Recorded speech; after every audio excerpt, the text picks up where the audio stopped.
Come on in, SKOL VIKES.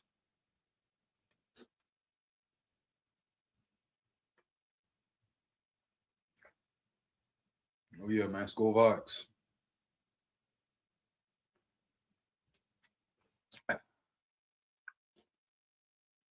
Gotta lock in. We gotta really lock in, man. SKOL VIKES. Come on in, man. Come on in. Couple of things to talk about today. You know, I'm I'm seeing Jonathan GREENARD doing a lot of capping, doing a lot of yapping, sending messages, subliminal messages. Got some Minnesota Vikings news to dive all the way into. We're gonna really break it all the way down.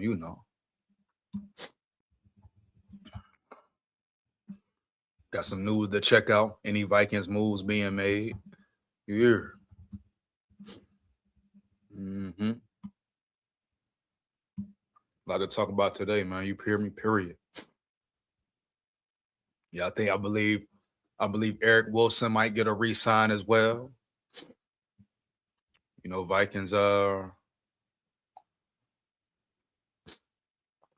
losing. DB coach Durante Jones. Wish him the best until he comes into SKOL territory, right? Right.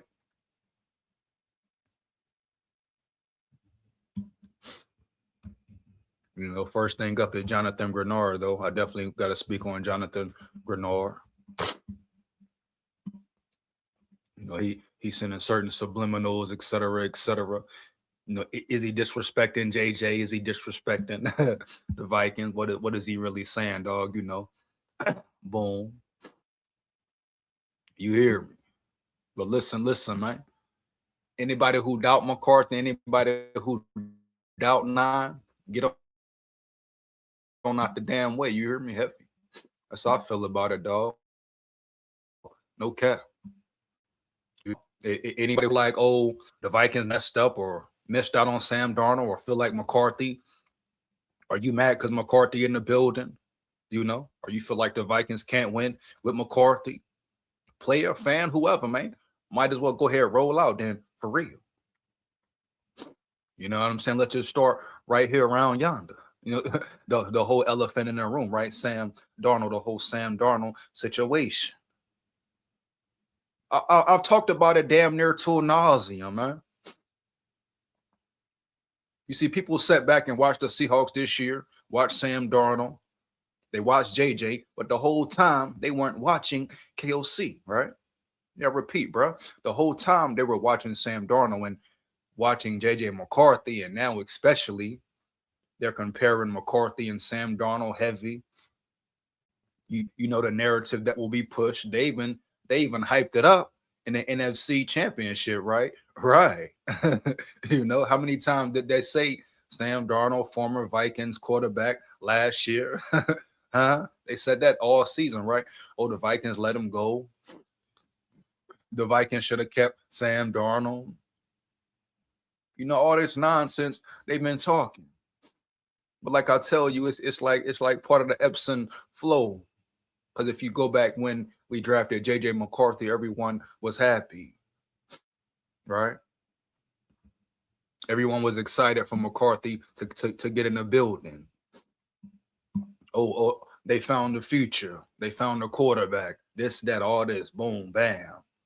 But the minute he messes up or has a tough season, a tough rookie season, they want to make him the scapegoat, bro. You hear me? Once again. So when you sit back, boom, peep game, you understand what's really going on, right? Right. But this whole Sam Darnold situation, him being with the Seahawks, everyone wants to sit and compare quarterbacks, but no one wants to sit and compare coaches. And like I always say, coaching, the most important part of a team, hands down, man down. You can have all the talent in the world, homie. If you ain't got coaches to coach up and develop that talent and put them in the best position to win, guess what? It doesn't matter. It's all chatter. So at the end of the day, in order to break down Sam, you got to break down KOC, huh? Boom. In order to break down Sam, you got to look at Clint Kubiak. You got to look at Mike McDonald. You hear me? Heavy, homie. We're talking about a second-year head coach who's already surpassed KOC. He's not the only one to do it, only team to do it. You got a first-year head coach, right? And Ben Johnson already surpassed KOC. You know what I mean? So let's really study and start to peep the process of the head coach and not so much the quarterback. You know, let's just be realistic and really fair here. Let's do the right thing, man. For real, no cap.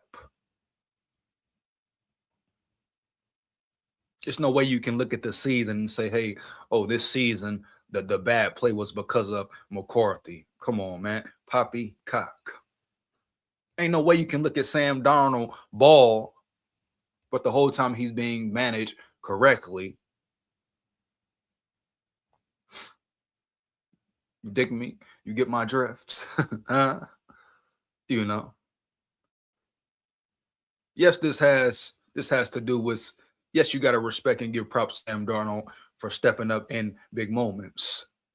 When they had to put the ball in his hands for a certain amount of time, he handled that Seahawks business. But like I said in the last live, man, they still were smart about it. They still made it make sense, from play calling to game management. They scripted it. They catered to Sam Darnold the whole time, and not just the NFC Championship game, throughout the whole season. I mean, go check out the Seahawks stats. Matter of fact, I'll get into their stats in a minute. But that's what it comes down to, man. That's the bottom line. You hear me? Point blank, period, no cap. KOC blew it again with another quarterback. Huh? KOC is no longer, really never has been, a QB whisperer, Holmes. It's all been a hype. It's all been a facade. And when you think about it, man, boom. It's all been a hype and a facade about KOC since he entered the building. Since his first presser as the Vikings head coach. Really, him and Quasi been hyped up from the get-go, from jump, man. Yeah. They came in really not having to prove a point. They came in, you know, Minnesota Vikings nice. Everybody what? Making them feel welcome, feel loved, catering to them heavy. Thinking they're the ones, believing the hype. Even me was definitely caught up in it, bro. You know?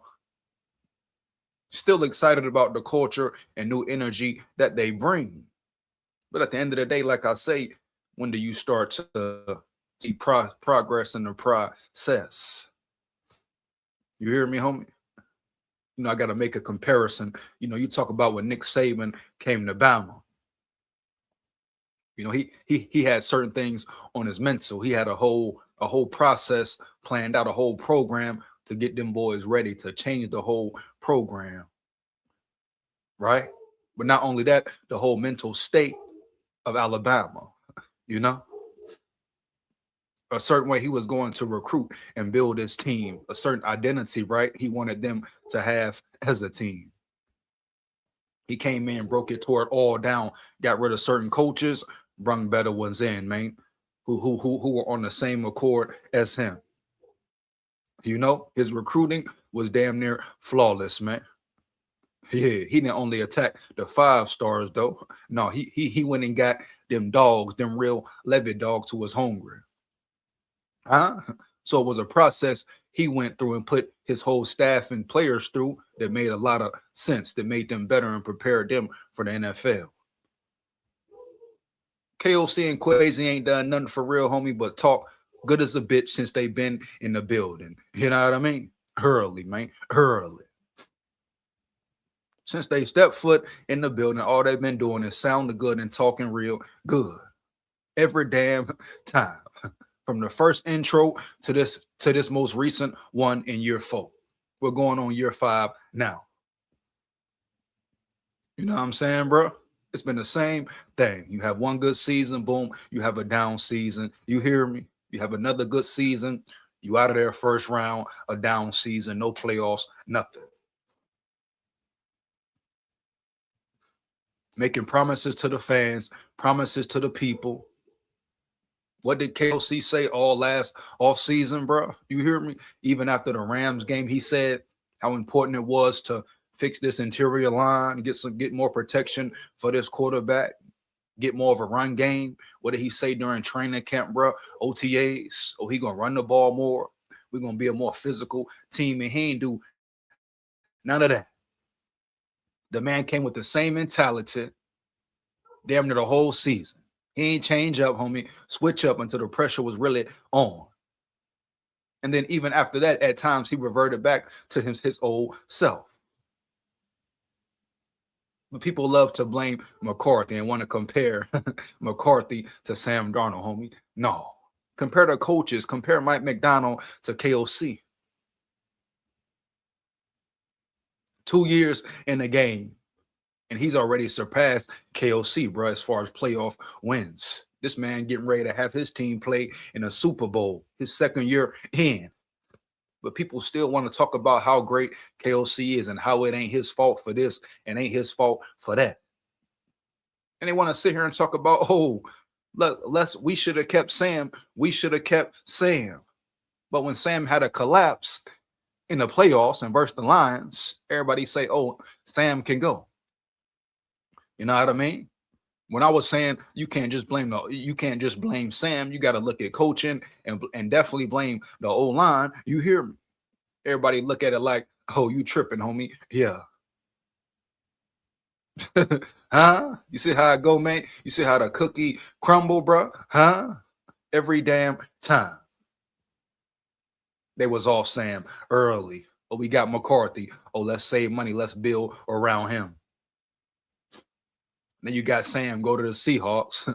Huh? Go to the Seahawks, man. Ball out. Because he was put in the best position to win. So y'all really need to be saying, hey, we want McDonald instead of KOC. Y'all really need to be saying, hey, let's look at the head coach position. You hear me, homie? Heavy.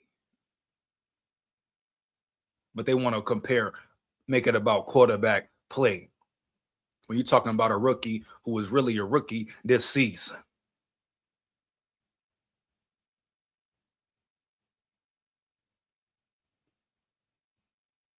Being coached by a coach who didn't even put the full effort in, the full work in to really develop him.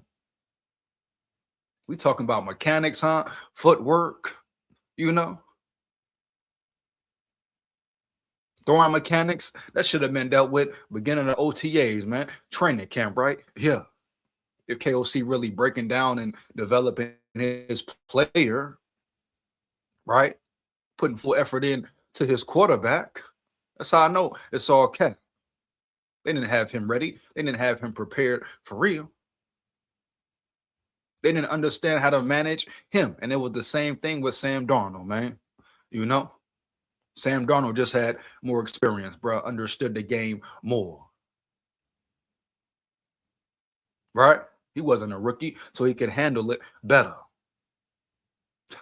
Come on, man. Then you got JG, Jonathan GREENARD. Shout out my homie, my dog, my brother. But you got him coming up around yonder, making tweets and sending subliminal messages, talking about ... We're going to get into it in a minute. You hear me? Everybody assuming if the Vikings would have kept Sam Darnold, or they would have been in the Super Bowl, they would have been in the same situation as the Seahawks. How? Yeah, man. With KOC and his play calling, bro, you hear me? With this inconsistent offense, how inconsistent it was the whole season, homie, you hear me? Y'all want to sit here and act like, oh, if we would have just kept Sam, we would have been in the Super Bowl. What? You can't sit there and say that comfortably. From what you've seen from this offense this past year, from the calling you've seen from this coach, bro, this past year, how can you really sit there around yonder and feel comfortable about saying that? That's erroneous information. It's no guarantee the Vikings would have had the same outcome of the season as the Seahawks did. You hear me? Point blank, period, no cap. You can't assume nothing, man. It was a totally different game plan Seattle came with, bro. Different offensive type, offensive scheme, and all that. The scheme fits Sam Darnold perfectly. You hear me? Early. You take the ball out of his hands. You don't put the ball in his hands too much. And when you have to put the ball in his hands, you call certain plays and make it make sense, where he doesn't have to try and force it, or where he don't got to try to read the field or read the defense too much. Of course, at times he will have to step up, man. Boom, that's the quarterback position. It won't always be perfect, right? Right. But at the end of the day, homie, you put your quarterback in the best position to win. And KOC didn't do that with McCarthy. And I can reverse it as well, bro. You put McCarthy with Mike O'Donnell, McCarthy with Mike McDonald, McCarthy with Ben Johnson, McCarthy with whoever, any coach you want to name, Kyle Shanahan, etc., etc., etc. Huh? A coach who has proven that he can really develop and work with a quarterback, right? And build a scheme, create a playbook that fits his quarterback. Huh? Hands down, man down. KOC has yet to do that, bro. Period. You know what I mean? Then he goes on a podium and disrespects the quarterback he drafted and traded up 2 drafts. The quarterback he identified. You know? Now when it's convenient, him and Quasi get their biscuit heads up there and want to downplay the situation and downplay McCarthy as a quarterback and as a man as well. But y'all want to make about, oh, him grittying, celebrating a touchdown, oh, his attitude, his demeanor, oh, his friction between him and KOC. Why? For what? You know what I mean? You think Ben Johnson worried about the way Caleb Williams celebrates, huh?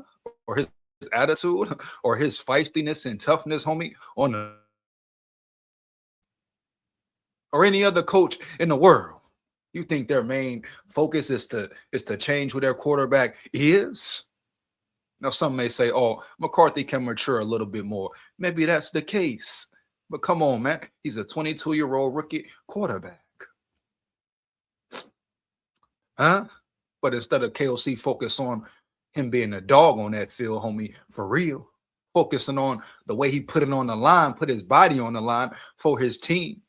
Last game of the season, bro, when he really should have set out, he put his body on the line, his hand on the line for his teammate, Jettas. So Jettas could get that 1,000+ receiving yards consecutive seasons.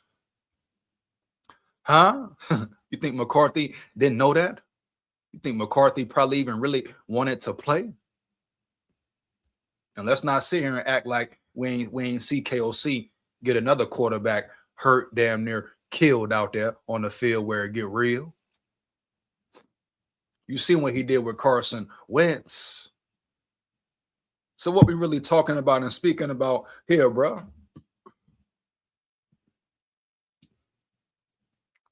So I tell you, I ask you once again, when you want to start comparing McCarthy and Sam Darnold, hell to the no, man, don't do that. Compare KOC to Mike McDonald, huh?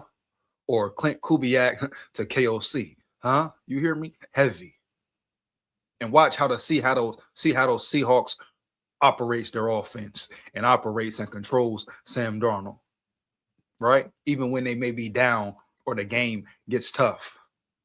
Watch how they don't panic and they still lean on the run. For real, bro. You saw it in the NFC Championship game when the Rams were trying to fight back. They was trying to fight back. What the Seahawks do every time they got the damn ball, they never panicked. They leaned on the run game, but they also mixed it up very good. Very good, bro. Very well. They hit you with the short game, boom. Mid game, boom. Long game, boom. Huh? It all came down to the management of Sam Darnold, homie. Yeah. And you compare both seasons, homie. Yeah. The biggest moments of the seasons, homie. Yeah. Vikings, Detroit Lions game could have got the first seed. Seahawks versus the Rams earned the first seed, bro. You hear me? No cap. Clint Kubiak and Mike McDonald really understood and got to know who Sam Darnold was what he could do, his strengths, and his weaknesses, and they didn't force him into bad situations. Hmm. KOC, see, KOC has been in his ego for 4 years, definitely 3. See, he was feeling himself a little bit his first season, right? Right, bro. You hear me? Boom. Yeah, first season, he's feeling himself. Yeah, a little bit. He's winning. You know what I mean? Had a good, solid season, you know? But then the league started to figure him out. He thought he had it all figured out, thought he knew everything. He caught the fans, caught the league off guard. You know what I mean? Period. No cap. Then when it started not to work, he started to panic. He couldn't adjust.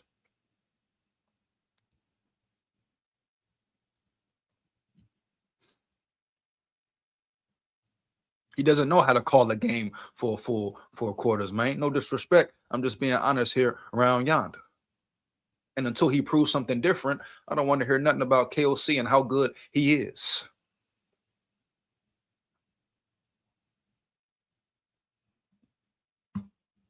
The man ain't won a playoff game in 4 years, man. I repeat, 4 years, homie. Yeah. And they want to tell me something about KOC. Let's get into the Jonathan GREENARD situation, man. Because Jonathan GREENARD send a little cryptic tweets and stuff of that nature. Hey, JG, let me holler at you, big dog. You know, my brother. But I gotta holler at you for real, my brother, huh? Yeah. Believe that. You hear me? Heavy. You know what I mean? Crazy, bro. Everybody acting like if Sam Darnold would have remained, the Vikings would have won a damn Super Bowl. So ain't no way in hell they paying attention to the season for real or what happened or how the season panned out. Ain't no way in hell they paying attention to KOC and putting any blame on him. Period. No cap, man. For real. Come on now, stop the cap, bro. Early, you know. Vikings Jonathan GREENARD gets cryptic after Sam Darnold makes Super Bowl. Former Minnesota Viking QB Sam Darnold is heading to the Super Bowl after the Seattle Seahawks defeated the Los Angeles Rams 31-27 in the NFC title game to punch their ticket to the Super Bowl. Darnold went 25 for 36 on his pass attempts for 346 passing yards and 3 touchdowns. And that may have been the most they've ever thrown the ball with Darnold the whole season, bro, for real. You probably would have to look at the stats to get the true answer, but I guarantee he ain't never thrown no 36 times in one game during a regular season, homie. Yeah. That was definitely an anomaly for the Seahawks right there. But it came down to it, certain situations where they had to put the ball in his hands more and put their foot on the Rams' neck and really put the game away. And he handled that position very well. But at the same time, whole time, they called smart plays, right? Every time, bro, every drive damn near. Play calling made a lot of sense. It was in sync, bro. It was in the defense off guard, right? Numerous times. And Sam didn't have to what? Overthink. And they had solid O-line protection. That comes down to it as well. They had a mean run game as well. You hear me, dog? No cap. So people forget all the subtle things that goes into having a good offense, goes into a quarterback being successful, man. You hear me? No cap. Point blank, period. Hands down, man. Down. That's why when they sit here and say, oh, if we would have kept Sam, or we should have kept Sam and set McCarthy, sitting here thinking keeping Sam guaranteed a playoff run. No, bro. No. You know what I mean? KOC wouldn't have handled Sam the same way the Seahawks handle him and manage his game, bro. You hear me? Period. We've seen it before. Huh? It would have been the same situation again. Now they could have survived longer.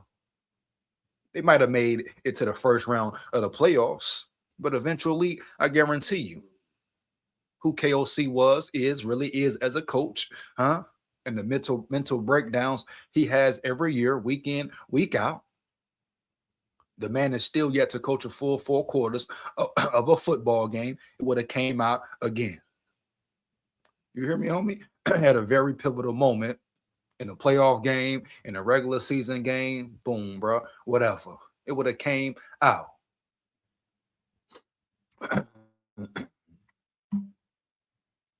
Moreover, his performance in this game brought back the whole Darnold Vikings split from last offseason. On November 30th, 24, Tom Pelissero of the NFL Network reported the Vikings did, in fact, make an offer very similar to the one the Seahawks made. Pelissero acknowledges that the offer only contained a 1-year commitment, but the contract Seattle authorized for Darnold also includes a pay-as-you-go structure. So is Darnold even getting any guaranteed money in Seattle right now? Like I said before, bro, Sam Darnold didn't trust KOC. Period. Bottom line. He didn't trust KOC. He didn't trust this O-line. You know, he didn't trust nothing about KOC. And looking at it now, reflecting back, as much as KOC, Kevin O'Connell, has lied his ass off at every presser, how he lied at the last offseason presser, talking about he going to run the ball. We're going to be a more physical team. You hear me? Oh, yeah, physical team this, physical team that. But the way him and Quasi been lying, bro, can you blame Darnold for not believing in him and not wanting to re-sign? I mean, just ask yourself this, right? Right. If they offered him a very similar price range and contract that the Seahawks did, boom, a very identical deal, damn near. According to this article here, Pelissero says that. You know what I mean? So at the end of the day, if he loved Minnesota so much, if he to stay, he would have stayed, right? Right. So it was something that made him want to leave. Period. He saw something in the Seattle Seahawks teams, coaching staff, whatever, that made him believe in them more than he did KOC. Period. No cap. And can't nobody really say nothing no different, man. I mean, it's evident, ever clear. And I ain't talking about the liquor, right? Right. He didn't want to remain in Minnesota because KOC is untrustworthy. Come on, dog. He's been untrustworthy for 4 years. Stop the cap.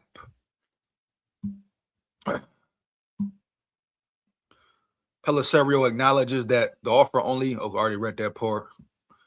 Indeed, the only guaranteed compensation for future years that Darnold. So he really has no guaranteed money in that contract, according to this here. But he still left and went over there around yonder to play for them Seattle Seahawks, man. Yeah. So he left for a reason, homie. Yeah. He didn't want to remain a Viking. Right? He no longer trusted KOC.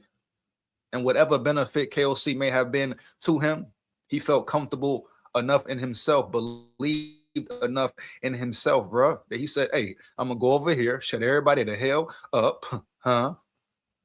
Go over here to a team that can manage me well and put me in the best position to shine, who has a run game and who's not scared to lean on the run. Defense, spectacular, damn near. And he made his move and went with it, and it paid off for him. You know, happy for the dude. Really proud of him, the way he performed in that last game. Because like I've been saying, I'm going to stand on it 10 toes down, bro. When you're right, you're right. When you're wrong, you're wrong. I thought Sam Darnold was going to choke and fold. I repeat, I thought he was going to choke, bro, and fold. No doubt. No doubt. But he stood tall, bro. I'm real proud of that dude, the way he handled that business, which does not convert to a full guarantee until after Super Bowl 60. Nonetheless, Minnesota knew that McCarthy was their future, and Darnold likely understood that, leading to his decision to head to Seattle. However, on January 25th, Viking Jonathan GREENARD issued a couple of cryptic tweets after Darnold and the Seahawks defeated the Rams to head to the Super Bowl. You know what I mean, bro? We're gonna see what JG said, huh? Yeah. Let's go ahead and dive into it, man. Yeah. Make sure you come in the chat, bro. You fire it up, homie. Support the grind. Support the channel for real. You want to become a channel member? Sign up. Come rock and roll with me, man. Come lock in with me, huh? Yeah.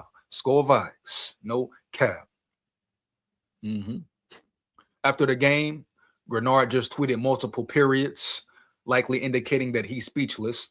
He then followed up that tweet with another with the words, "What happened?" accompanied by a GIF.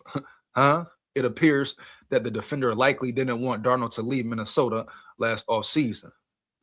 Now, this is what I mean with GREENARD and anybody who's thinking or feeling like GREENARD. Now, him putting 3 dots, you can assume that's saying, oh, well, look at here. I told you so, whatever. Him putting what happened, you can pretty much presume he means what happened. Why didn't we keep saying all of the above? But before anything, I want to address Jonathan GREENARD and his play. That's first off. Now, JG, you my brother. I wish you the best, bro. But first off, instead of making a tweet, you hear me, dog? You need to be focusing on rehabilitation, my boy. No cap. Let me say it again so you understand me. Matter of fact, overstand me round yonder. JG, instead of you making tweets and sending cryptic tweets and messages about Sam Darnold and putting 3 dots in what happened, bro. Well, we know what happened. You know what happened. Go talk to your man KOC, then you'll understand exactly what happened. You hear me? You know what I mean? But you, JG, you need to focus on rehab and getting your body right and being able to play and perform a whole season. Oh, I know everybody's saying trade you. I don't want to see you gone, bro. I want to see you back there, Dallas Turner back there, Van Ginkel back there. I want us to keep the same core. You're not washed up. You still a dog, heavy. So all them people capping and yapping, talking about, oh, trade GREENARD, this and that. They don't understand what real chemistry, right, means. Keeping a unit together as long as possible means, right? Right. So boom. I'm not on the bandwagon of trade GREENARD. No, bro. Hell to the no. If GREENARD can stay healthy, he's a real dominant factor out there. Huh? But GREENARD, I'm talking to you, homie. First of all, focus on staying healthy for a whole season. Secondly, work on becoming a better tackler, right? Work on calming yourself down, homie, when you coming off that edge. It was a multitude of plays this year, dog, where you could have had about 5 sacks. Come on now, bro. Period. No cap, homie.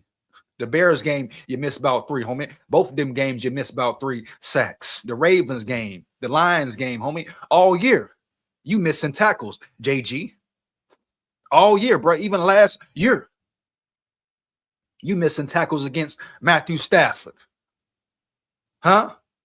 So why you sending tweets, my boy, cryptic tweets? First off, stand on what you mean, right? So mean what you say then. If you ain't rocking with McCarthy, let it be known. It's time to draw the line in the sand. I repeat, bro.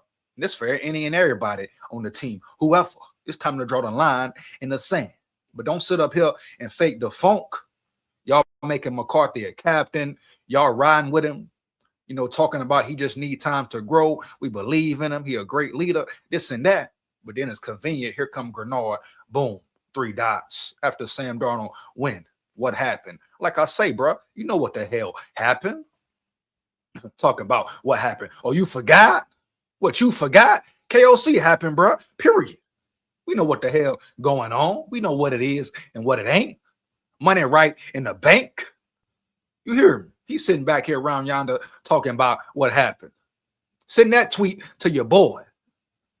Huh? Sam Darnold went to the Seahawks, and the Seahawks put him in the best position to win week in, week out. You hear me? Period, bro. No cap. They ran the ball. They continued to run the ball, and they played great defense. He talking about what the hell happened. Him out of anybody, you should know what happened, bro. The Vikings defense was like that. You know what the hell happened, bro. Period. You hear me? KOC happened once again. Sam Darnold left because he didn't trust KOC, bro. Point blank, period. No cap. But to GREENARD, you got a whole more lot to worry about You know, instead of sending 3 dots like you feeling a certain way, dog. And to GREENARD and everybody else who feel like Sam Darnold, we should have kept Darnold.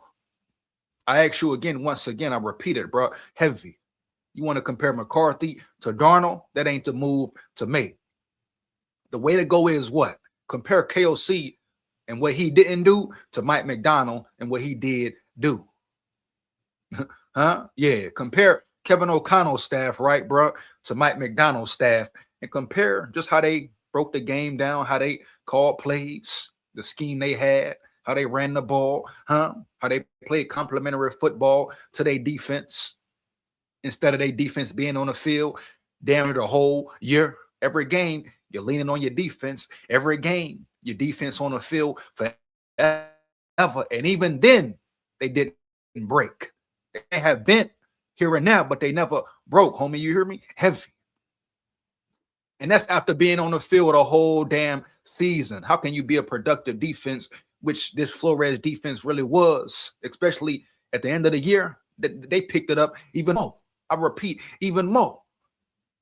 You hear me? No cap. So comment way down, JG. And if this is any subliminal message to how you feel about McCarthy, hey, JG, you can go too, homie. You hear me? You can go too round yonder. Heaven, homie, I don't really care. Stop the cap season is here. I repeat, man, it's really here.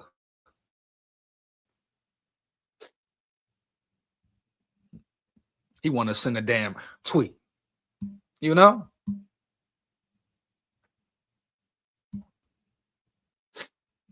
Come on, bro.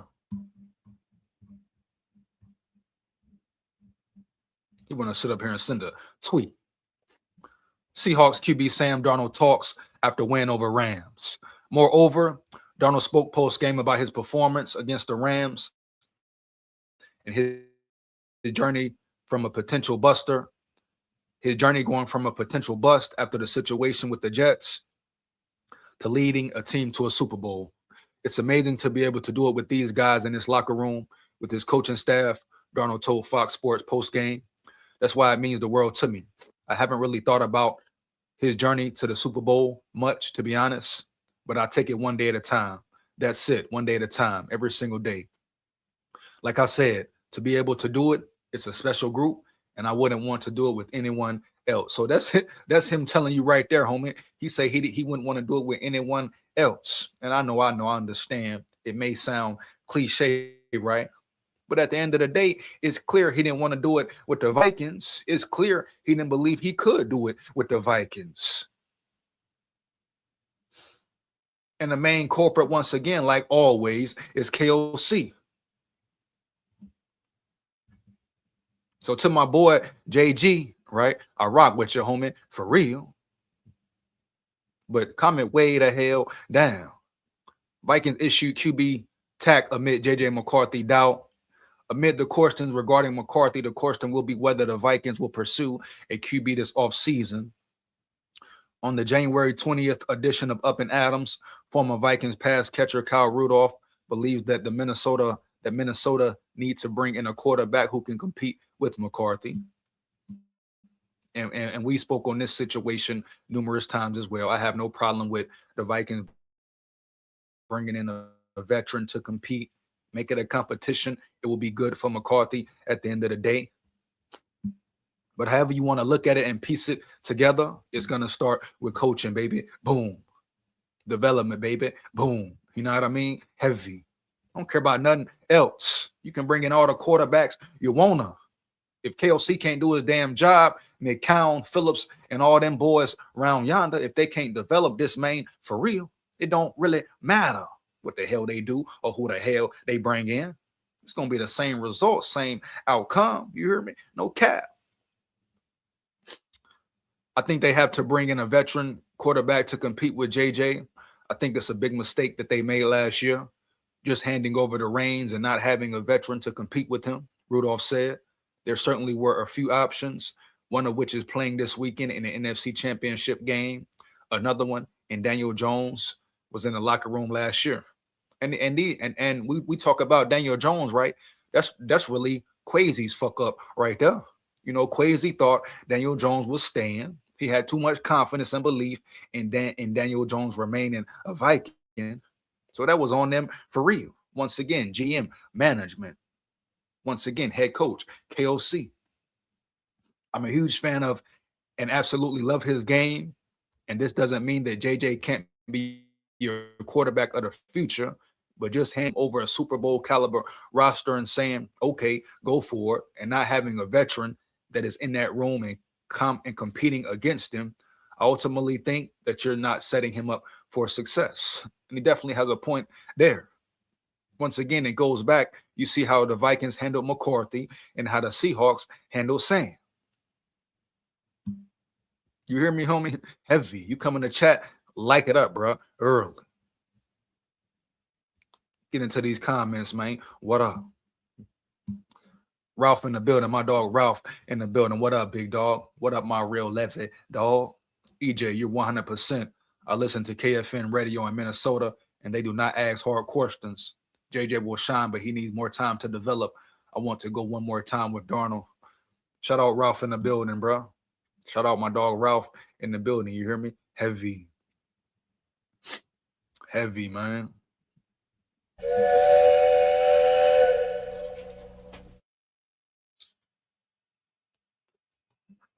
You in the chat once again, like it up.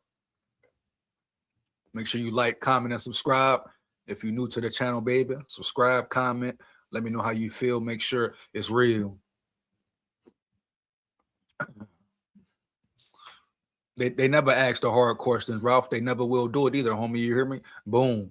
They will never ask the real tough questions, my man. Period. Bottom line, no cap. And of course, JJ needs time. What rookie quarterback doesn't need time, man? That's part of the process, part of the developing process, bro. Period. Every quarterback needs damn time, right? Now, some may need more or less than others, depending on who you're dealing with. But every quarterback needs time to develop. You hear me? Heavy. And every quarterback is supposed to have a coach and be around an organization and a staff that can mold him and maximize his true potential and bring the best out of him on and off the field, to be exact. You hear me? Heavy. No way around it. I wanted to go one more time with Darnold. Well, Darnold didn't want to go one more time with the Vikings, bro. Period. And I guarantee we know for a fact if KOC would have changed his scheme earlier this season, the Vikings would have been a playoff team as well. Period. No cap. So any way you want to put it and paint the picture, every time it goes back to that man, that boy, KOC, not living up to the hype, right? Talking all this culture noise and all this new energy noise, but he ain't winning. And this season was a big regression for the Vikings, hands down, man down. So what you really telling me here? It always comes back to protecting KOC. No one wants to hold him accountable. He never receives the blame. They find somebody else, whether it be a player, i.e. another coach, whoever. It's never KOC who is the main problem. They always find a way to push what he's doing, push his mistakes under the rug. Right? For 4 years, this man ain't coached a full game yet. Nobody ever talk about that around yonder. Heavy. But they love coming at players. They love coming at a rookie quarterback. You know what I mean? Being put in bad situations. With an incompetent head coach at times. You hear me? But everybody want to talk about Sam Darnold this. Once again, I repeat, I got to keep reiterating it. There's no guarantee the Vikings would have made the same run as the Seahawks have if Sam Darnold would have came back.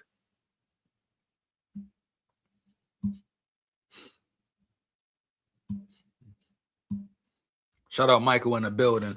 Michael Rick Carter in the building. What up, dog? He say Brent Fayez. Who is Brent Fayez? Expound, Michael. Expound, Michael. You hear me? Heavy, dog. No cap. Expound once again. Shout out my Levy dog, Michael in the building. But he says Brent Fayez. Who is Brent Fayez, bro? Heavy. What are you speaking? Who are you speaking of? You know? You're right. Travis Hoyle in the building says, you're right. Heavy, man. You know, when it's real, let's just be real with it.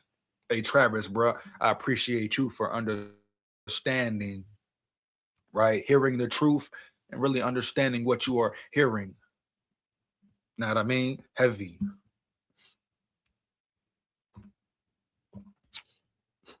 Shout out me in the building. Shout out me in the building.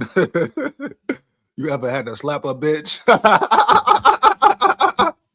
My boy me coming in hot, man. Hell to the yeah, you hear me?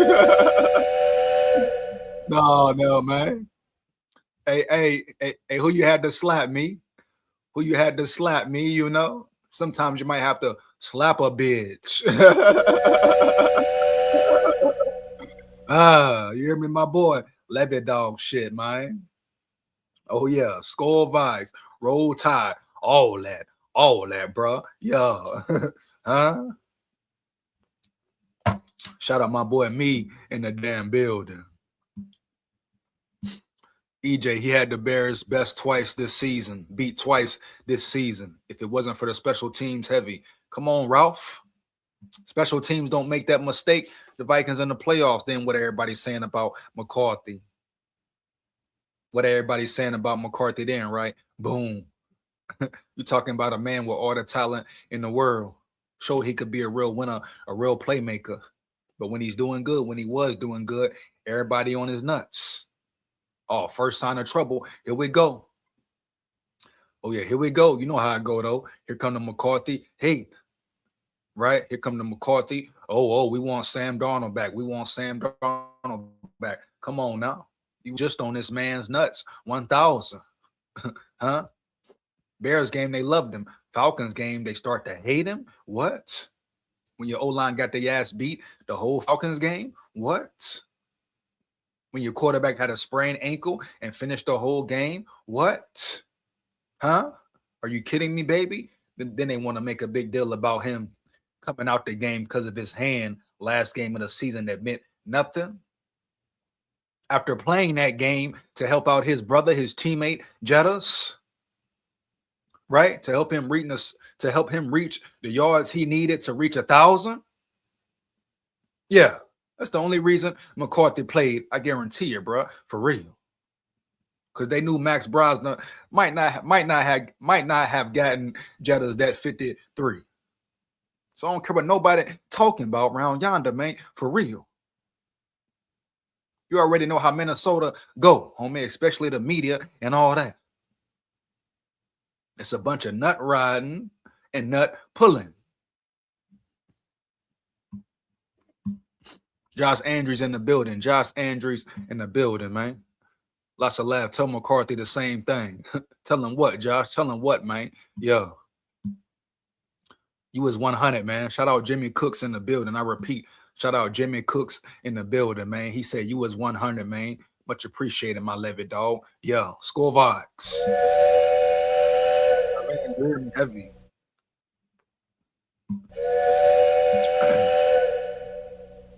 We just got to be real here about the whole situation. That's the problem, man. That's the problem with Minnesota Vikings business. Right? And it's been a problem for years. Come on, bro. Stop the cat round here.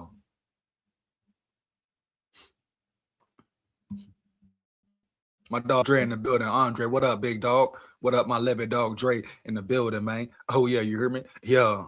Why KOC can't blow a team out?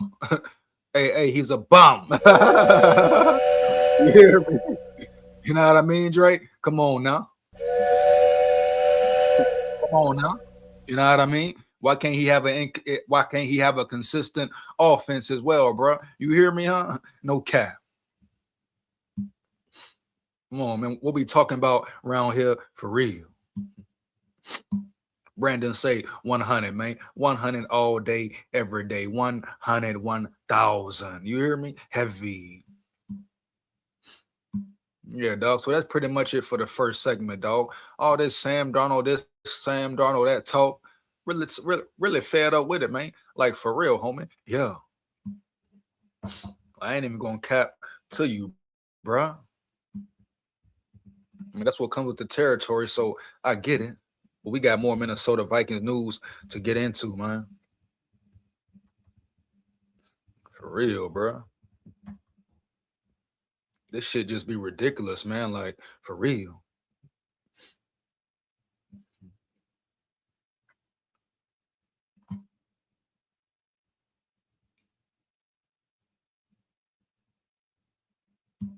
Hmm.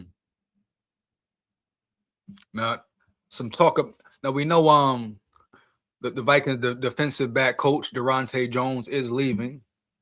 I gotta break this down right quick. You know, it's always been some rumors and speculations about what when the whole Brian Flores situation came about, him getting head coaching interviews. Will he leave? Will he stay? Teams always are gonna poach your coaches at some point in time.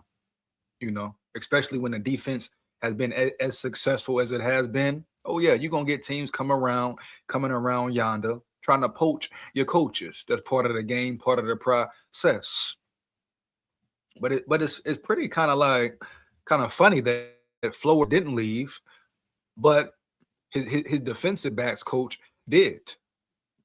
I mean, that's how the NFL goes, bro. He had a real chance to go be a defensive coordinator, step up in position. So he went and did it. So you can't be mad at him. Now you can't be mad at the man. You hear me? Heavy. But what the Commanders did, pretty much, they couldn't get Flores. They got the second best thing potentially.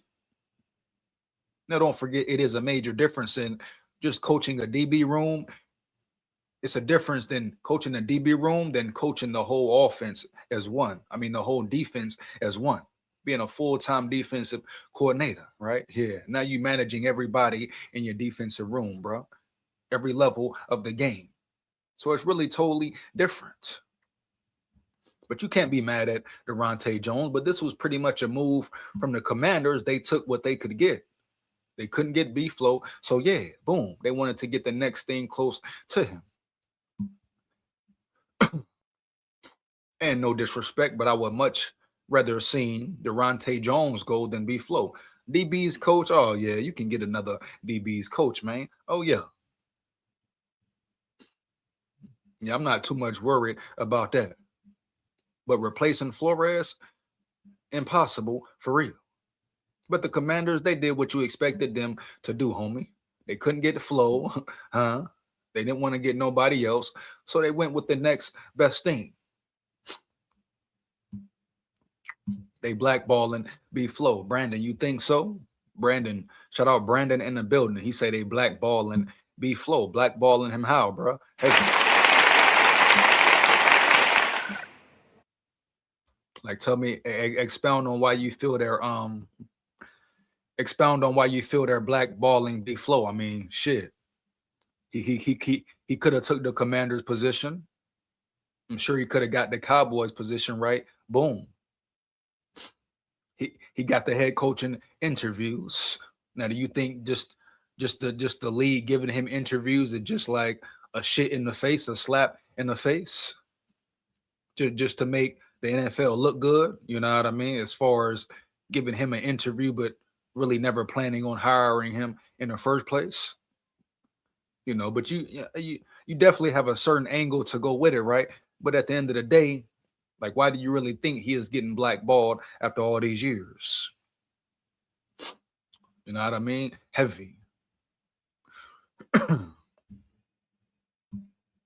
That boy Dre, every time Dre, every time that boy Dre say, "Hey man, I'm ready to clean house, man, for real, man." I feel you, Dre. But we gotta take time, homie. You know what I mean? We gotta watch them for another year, Dre. You know what I mean? They will be here for another year, guaranteed, at least. So we gotta sit back, bro. Boom, see what happens, man. Boom. See if KOC actually tries to change, right, man? Boom. If not, it is what it is. But the whole clean house, it ain't happening, my dog. You know. It ain't happening at all, homie. Yeah. Lawsuit still active versus NFL. Oh, definitely, Brandon. Definitely, Brandon. You know what I mean? That definitely could be holding him back. Like all these head coaching interviews, it just could be part of the process, right? For the NFL to save face. So if somebody say, hey, are y'all blackballing B-Flow? They can come back with, well, we gave the man interviews. Teams just didn't want to hire him. They can come back with, he was offered defensive coordinator jobs, but he didn't want to take it, to make themselves look good, like it ain't nothing really going on behind the scenes. But oh yeah, they could definitely be trying to hold him back, bro, from being a head coach still. You hear me? Heavy, dog. No cap. Shout out Junior Pereira in the building. Shout out Junior Pereira in the building, man. Yeah. Love 9. This team needs a badass who ruffles feathers a bit. There you go. There you go, Pereira. Talk to him, bro. Talk to him heavy. When you look at the highlights, it gives you a clear vision of the type of QB JJ will be. I'm all for it. Man, the best comment of the day. That's what I'm talking about, man. About time. Feels good to not hear no Sam Darnold nut riders, man, or no KOC nut riders, man. Huh? Somebody keeping it real in the field, my boy. No cap, dog. You hear me? Heavy. Come on, man. Come on, man. Now, yo, fuck going on around here?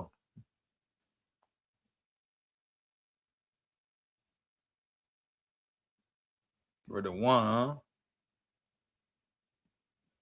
Hold on now. Give me a second now. Give me a second now, man. Yo.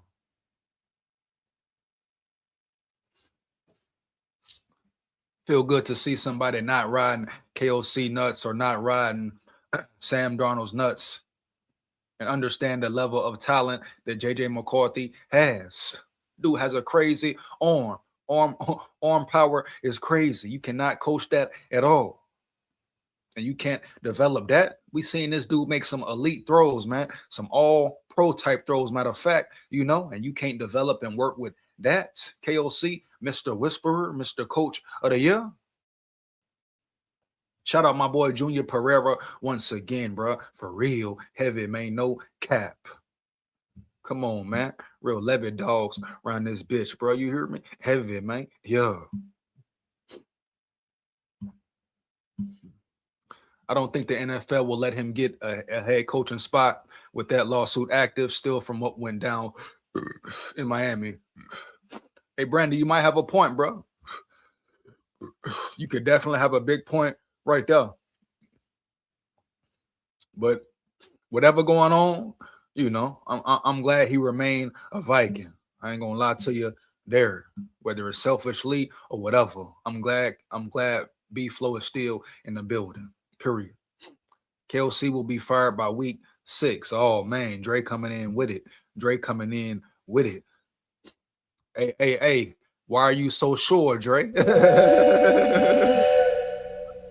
are you so sure, Dre? You hear me? Heavy, man. Yeah. How do you know for certain, Dre? Why you think he will be fired week 6, man? Yeah. You know what I mean? I just want Jennings on this team. I know you like Jennings, my boy. You think he a real dog, but you telling me you taking Jennings over Addison? I ain't going that far, bro. You hear me? No cap. Hell to the no. I'm not taking Jennings over Addy, my boy. He said, the fix is in. Everybody thinking it's a fix, man. Everybody think they finna backdoor KOC. Shit, bro. No, I don't think no backdoor happening. No, he definitely on the hot seat. Brian Flores is definitely in position if he want to be in position. But at the end of the day, bro, what if KOC come out and dial it up right? What everybody gonna say then? Right? Oh, you hear me? Come on now. We get that later though, man. Bang. But what if KOC come out there around yonder and dial the game up, call the game right? You know what I'm saying? What if he really has turned a new leaf, dog? Right? What if he really turns a new leaf and he comes in next season locked in? Got a whole new scheme and everything, running the ball and all of that. What we gonna say then, homie? Yeah. Just like they had Brad Childress. And And that boy Dre don't like childrens, man. Oh yeah.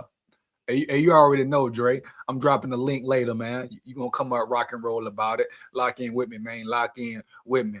You already know. Towards the end of the lives, I dropped that link in the chat. You want to come up, say how you feel, but keep it real. Come on up and lock in with me, man. Yeah, SKOL VIKES, man. Yeah. My boy Dre in the building. He can't stand children's, homie. You hear? Heavy. No cap. But yeah, so Durante Jones leaving, I mean, it is what it is, dog. For real. Washington moved on from defensive coordinator Joe Witt and offensive coordinator Cliff Kingsbury early this offseason, with the head coach Dan Quinn promoting assistant quarterbacks coach David Blow to OC and now plucking Jones, 47, from Minnesota. Witt Jr. ceded his play calling duties to Quinn following 10 games in the 2025 season. A dismal 5-12 campaign that fell far short of following up from a 2024 NFC Championship game run. And like I say, right now, at this point, I'm sure the Commanders were pretty desperate. They figured they get a guy like Jones. He's been around Flores. He's observed Flores and his techniques and his, football IQ. So I'm sure they're thinking that he's going to come in bringing a certain energy, knowing the game at a certain level. But like I say, and I'm going to continue to say it, it's only 1B flow in the NFL. You hear me? No cap. I repeat, it's only 1B flow, dog. Just what it is, bro. You hear me? The wheels fell off in Washington in just about every conceivable way in 25, though, and the defense was dead last in yards allowed and 27th in points given up. Now, Jones will be tasked with righting the defensive ship, though it will remain to be seen if Quinn maintains play calling duties. Jones had previous stints with the Miami Dolphins, 2016 to 17, the Cincinnati Bengals, 18 to 19, and then began his time with the Vikings in 2020.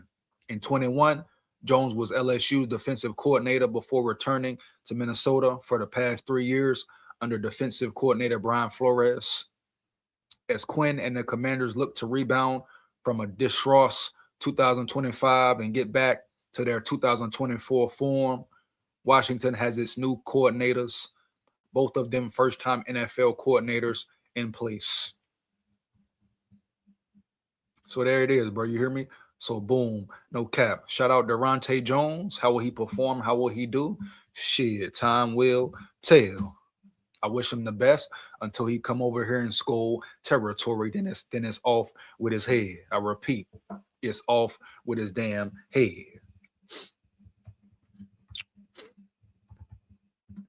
Get into this next segment right quick. You got any questions or opinions, man? Make sure you fire the chat up. You know what I'm saying?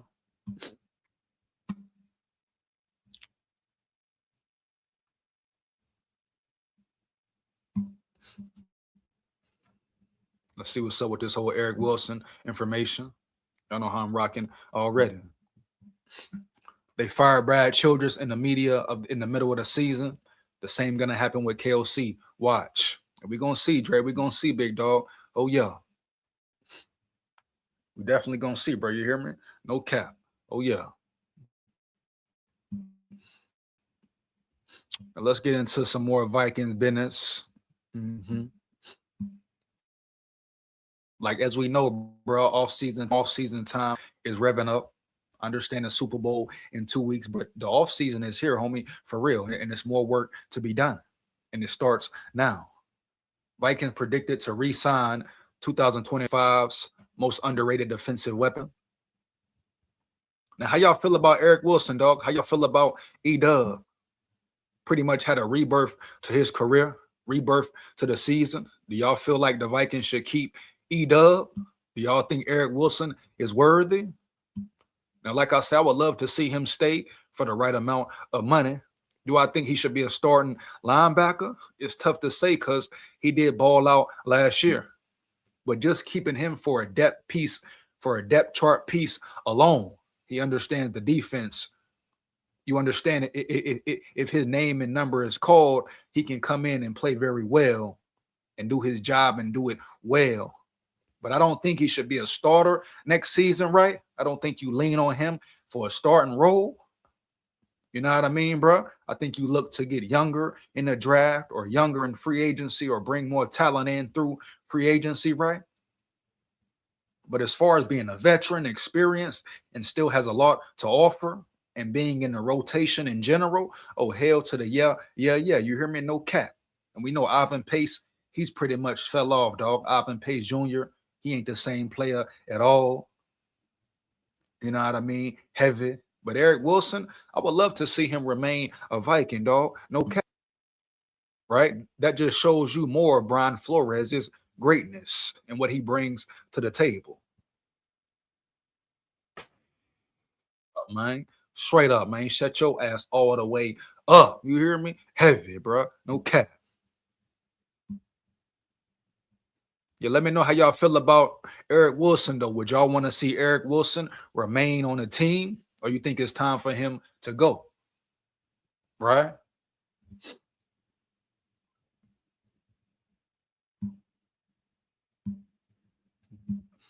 I think KOC can do it. He changed the scheme to fit JJ the last stretch of the season.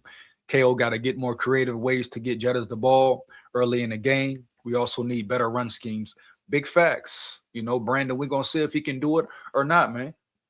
You know, got to give him credit for changing the scheme late in the season, even though he waited too late, right? But definitely got to give him credit in certain areas, even though he reverted back to his old ways a few times. You know, he did step up and change the offense, tweak the offense a little bit to fit his quarterback. And when he did, we saw exactly what happened. Right? We saw JJ and the offense prosper, even the run game. So like I say, KOC is the main culprit. He remains the main factor. It all relies on him.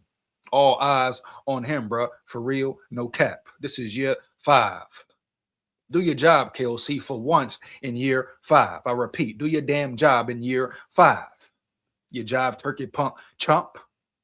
It's been 4 years. You ain't coached the full 4 yet, bro. You hear me? Heavy. How the hell does that make sense? At all. Huh? At all. 4 years, 5 years in, and the man ain't coached a full game yet. You ain't won a playoff game yet. You hear me, huh? Heavy. So what you telling me here? What are you really telling me here? Huh? Early, man. Yeah. No cap, bro. For real. O-line coach going to be crucial. Very crucial. Very, very crucial, man. Matter of fact, if y'all know any candidates who y'all think the Vikings should hire, if you got a certain name or know a certain coach that's available, let me know, bro. Period. I ain't really dove into that yet. But at the end of the day, whoever they hire, like I've been saying, I want him to be a real dog. Be real physical, be real aggressive in demeanor. Right? What are his credentials for real, homie? You hear me? Really be able to understand his personnel and develop them and put them in position to be real dogs on that field. We need real levy dogs ready to bite week in, week out, bro. You hear me? Heavy, no cap, no way around it, man. Yeah. So whoever they hire, he needs to be the right guy. Very similar to Alabama. Shout out K-Dog. K-Dog, the boar. He made the move, bro. Boom. They went out there around yonder and got Adrian Clem. I love the hire of Adrian Clem. Roll Tide for the pride. No cap, bro. Let's get it. But the Vikings, it's very important they hire the right man. The right man who can really develop this old lineman. Period. For real. Make these guys tough, bro. Make these guys rough. Right? Make these guys real dominant early.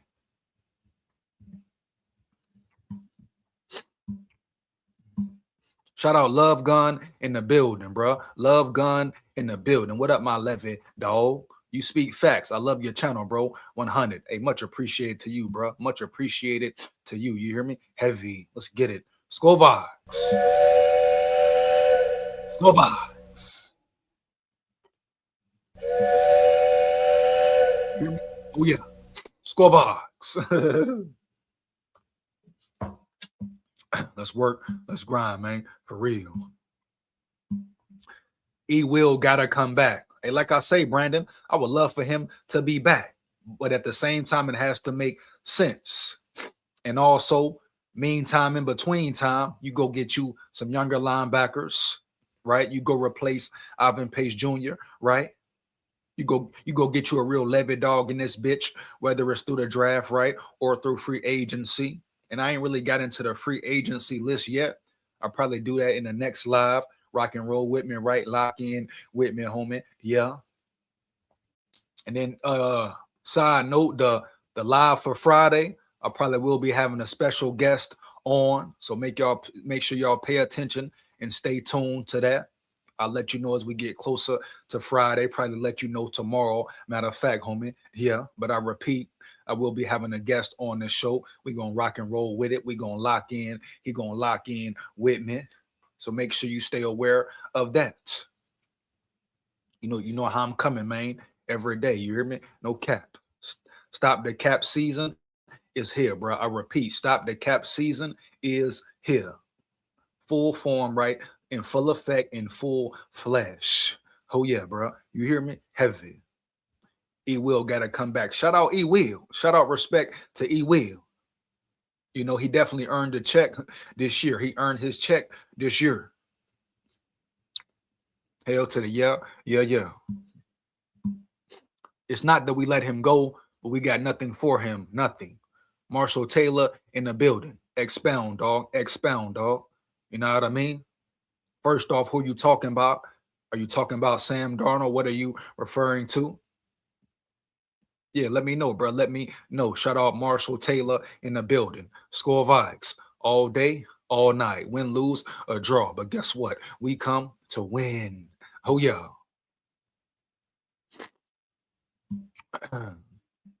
Get back to this E-Dub situation. The first few weeks of the 2026 offseason for the Minnesota Vikings has mostly revolved around the coaching staff, with the abrupt and awkward retirement of assistant head coach Mike Pettin, who was a real true hater. You know what it is, man. Yeah. The saga surrounding defensive coordinator Brian Flores, who finally seems fully set to return after failing to land a head coaching gig. And now the loss of defensive backs coach Durante Jones to the Washington Commanders. However, before too long, the full attention of the front office will have to turn toward player personnel. Big facts. Here we go. As the Vikings are set to see roughly 20 members of the roster enter some sort of free agency. It's a group that features safety Harrison Smith. What is the deal with Smith, right? What are we going to do with Smith? You know, question is, does he even want to play another year, give it another go? Now, you know, realistically, it's more likely he will return. The fact that B-Flow came back, you know, he loves playing for Flow. And I wouldn't be mad if Harrison returned, but he'll be in a similar situation to Eric Wilson. I don't think Harrison Smith should be a starter. If he is playing, I want to see him up close and personal to the line instead of being in coverage. It's time to change his role, revamp his role. You hear me? No cap. I don't think he benefits you in pass coverage. You know what I mean? But where does he benefit you at, right? Up close and personal to the line of scrimmage, blitzing the quarterback, you know, the experience, calling the plays, being the green dot, maybe, right? Putting his players in the best position to win. And that's just what it is with Harrison Smith. Wide out Jalen Naylor, will they pay him or no? Running back Todd Chandler, fullback CJ Ham, cornerbacks Fabian Moreau and Jeff Okudah. They both out the door, period. Well, they may keep Moreau just for depth chart purposes. I mean, they had Fabian Moreau starting as a cornerback, man. You don't ever want to have Moreau starting as your corner. Once again, that shows you the greatness of Brian Flores, what he does with the lack of talent he has had for years. You know what I mean? Heavy. Backup quarterback, Carson Wentz, probably gone. An all-pro long snapper, Andrew DePaula. They may keep him around. You know, he's a real Pro Bowler, period. Another name on the list, and to the surprise of many, one of the most important is veteran linebacker Eric Wilson, who undoubtedly exceeded expectations in his return to Minnesota in 2025. Big facts. You hear me? No cap. Minnesota Vikings predicted to bring back linebacker Eric Wilson. Oh, yeah, man. Let's get it. The Athletics' Alec Lewis recently looked at a dozen of Minnesota's soon-to-be free agents and opined on whether each would return or hit the open market. And Wilson was among the group he believes will be back in 2026. It's hard to overstate how impressive Wilson was this season. Only once in his career had he played more than 50% of his team defensive snaps, but defensive coordinator Brian Flores trusted him enough to play him 90% of the time for a defense that became one of the league's best. The 31-year-old Wilson was fantastic, generating 22 quick pressures, the most of any Vikings defender. He flowed fast in the run game and didn't look lost in coverage. With Flores seemingly returning, he will push hard to keep Wilson, who is expected to have multiple suitors. Wilson's age shouldn't prevent him from securing a multi-year contract. Hell to the no. Like I've said many times, bro, plenty of times, I don't care if a dude 31, 35, whatever, boom. If he's still contributing and playing at a high level and he can still get the job done, I don't care what his age is, right? Right. You keep him around. If the numbers make sense, you keep him around. And Eric Wilson, E-Dub, has definitely earned a contract. And whether it's 2 years, 3 years, whatever, dog, whatever the case may be, you sign that man again. Just for experience purposes alone, just for leadership purposes alone. But on top of that, he's still playing at a high level, putting the right best position to win. Right? Brian Flores is a bad motherfucker. I repeat, Brian Flores, bro, is a bad motherfucker. You hear me? Heavy. Come on now, man. Yeah. I mean, you talking about Eric Wilson who had a rebirth, right? He ain't looked that good when he played for the Vikings the first time he was here.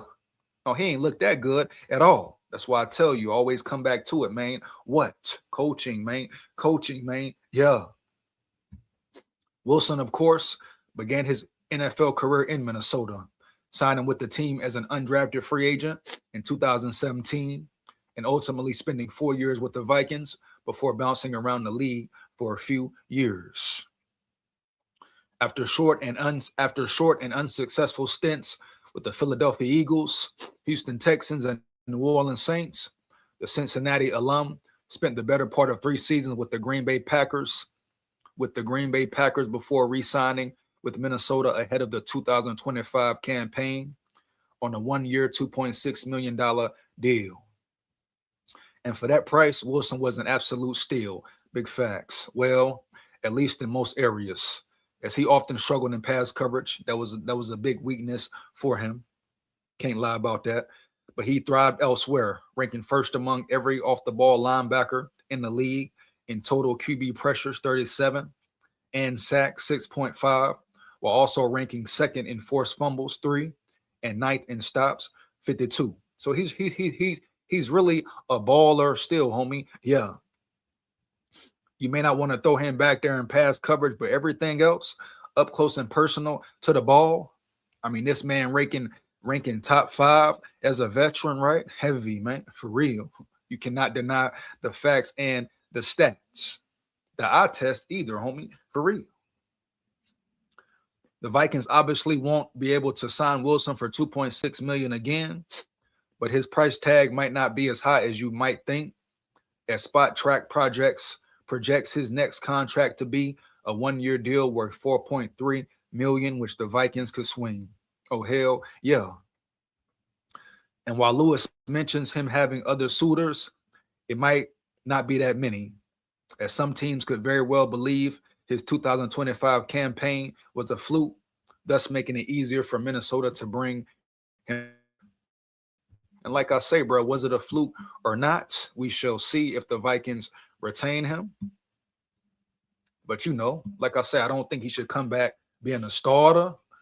You hear me? You go out there, get some some linebackers who are better or have the potential to be better. But as far as him on the defense, the experience, him being in the linebacker room, helping the other younger guys, oh yeah, I like it a lot. Can he do the same thing? Can he replicate the same season next year? I mean, you don't know, man. We've seen players ball out, then boom, have down seasons. He's 31 now. Next year, he'll be 32, right? Can he stay healthy? Can he take care of his body, right? So a lot of questions that have to be asked and will be asked.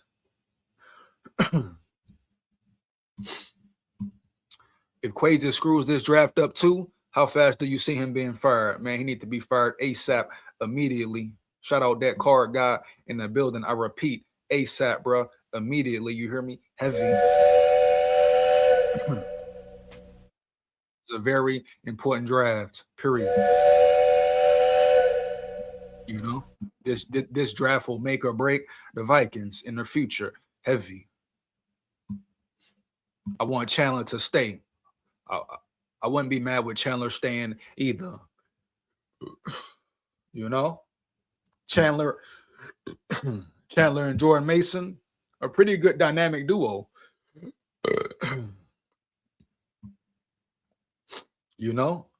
Chandler and Jordan Mason are pretty good dynamic duo, man, for real, homie. No cap. Oh yeah. Shout out Daniel in the building. So how about the trade now? JJM GREENARD with first for Burrow, or my idea. Trade Addison for G. Wilson, Jets, and picks what you say, SKOL Nation. All right, bro. I'm assuming you saying trade for Jetta's not with it.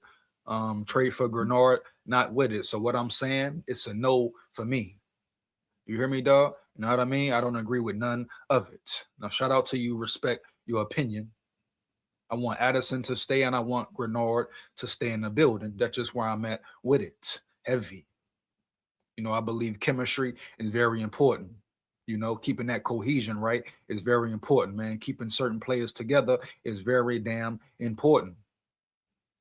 When we talking about Super Bowl teams, et cetera, huh? Yeah.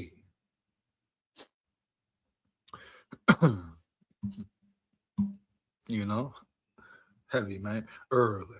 Oh yeah. Yeah, I'm finna go ahead, drop this link, see who want to come up. You know what I mean, homie? I'm gonna get ready to get up out of here in a little minute. Oh yeah. Make sure you rock and roll with me on the live on Friday. Like I say, I'm gonna have a guest on the show, heavy. And we're gonna lock in for real. Let me see if any other articles I want to break down and get into right quick. But Eric Wilson, man, that's the news. That's the scoop on Eric Wilson, E-Dub. Shout out E-Dub, man, for real. See if any other more news we need to cover while I'm here. Like I said, you got questions, comments, opinions, man. Fire to chat up, homie, for real.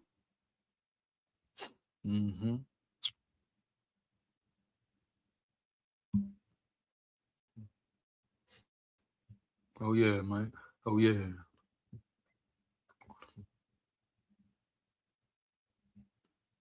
See what's up with this here.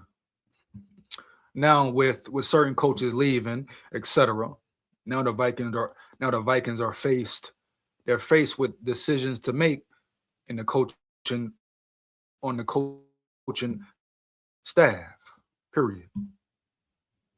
Like I always say, that's part of the process, part of the game, the NFL game. Everybody. Period, huh? Yeah. The question is, who will they hire? What coaches are available? Vikings now have multiple key hires to make on their coaching staff. Durante Jones' departure opens another critical role on the Viking staff.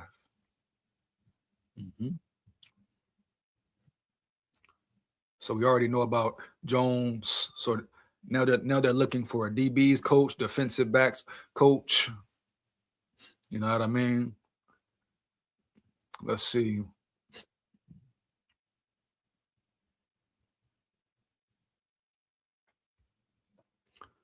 What it means is that the Vikings now have multiple key hires to make on their coaching staff this offseason.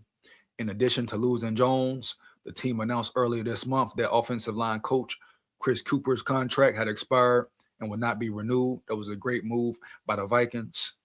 Assistant head coach Mike Pettin retired, and there might be some drama there. We already know about that. So you need a new assistant head coach. Would that be Flores? That's the question, right? And a DB's coach.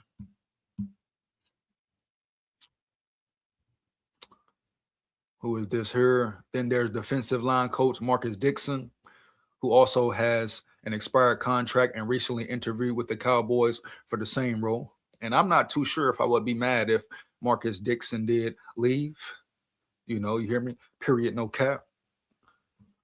And back in mid-December, the Vikings lost safeties coach Michael Hutchings, who accepted the defensive coordinator job at Cal. So these coaches here can definitely be replaced if need be. Heavy. I really believe in that, for real. The vacancy at offensive line coach will get the most fanfare. Hold on, this shit loading up, bro. Buffering, you know what I mean? Come on now, bro. No cap. And that's the easiest one. Hold on. And that's the easiest one. That's the easiest one from which to judge results. While it's maybe not this simple in reality, the O-line coach will look good if the O-line is playing well. Facts. Of course, the opposite is also true, which is why Cooper took plenty of heat at times over the past 4 years. The Vikings could promote from within and elevate assistant offensive line coach Keith Carter, who was a primary O-line coach for the Titans and Jets from 18 to 24, but fans wouldn't necessarily be thrilled by that idea. Yeah, me neither, dog. No cap. Former Dolphins offensive coordinator Frank Smith is another name to watch, provided he doesn't just follow Mike McDaniels to the Chargers. Defensively, Flores and company may have 3 hires to make. They need a new defensive backs coach who might also have the title of passing game coordinator. Hutchings would have been an internal promotion candidate, but he off to the college level. Another promotion candidate, assuming Dixon is gone, could be assistant defensive line coach Imaraje Albury, who has been with the Vikings since the Mike Zimmer era. Here's a look at what the staff currently stands, or where the staff currently stands. So offense, boom. We got head coach Kevin O'Connell, right? Offensive coordinator Wes Phillips. Assistant head coach vacant. Quarterbacks coach Josh McCown. Assistant QB's assistant off OC Jordan Taylor. Offensive line coach vacant. Assistant O-line coach Keith Carter. Tight ends passing game coordinator Brian Angelico. Wide receivers Keenan McCardell. Shout out to him. Assistant receivers coach Tony Sorrentino. Running back / run game coordinator, boom, Curtis Modkins. Game management coordinator, passing game specialist, Ron Cordell. Senior offensive assistant, Chris O'Hara. Offensive assistant, Ben Ellison. Offensive quality control, Deron Montgomery. Assistant to the head coach, Henry Schneider, whatever that number is. And the coaching staff is very important, bro. Your team, your staff as a whole. What is the standard, right? What is the real belief? What is the identity of your offense? You hear me? No cap, bro. Point blank, period. Everyone must play their role, and guess what? Play it very well. Defense and special teams, defensive coordinator Brian Flores. We trust in flow. Hey, flow don't go. I repeat, homie. B flow don't go, dog. No cap. Yeah. Special teams coordinator Matt Daniels. Assistant special teams, Dalman Gibson.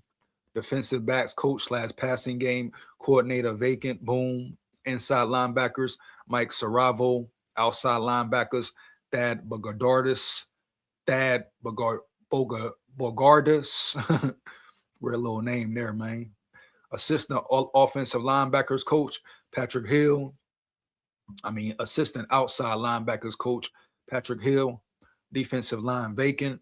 Assistant D-line, Emarje Albury. Safeties vacant. Defensive assistant, Charlie Fry. Defensive quality control, Chinzo Finari.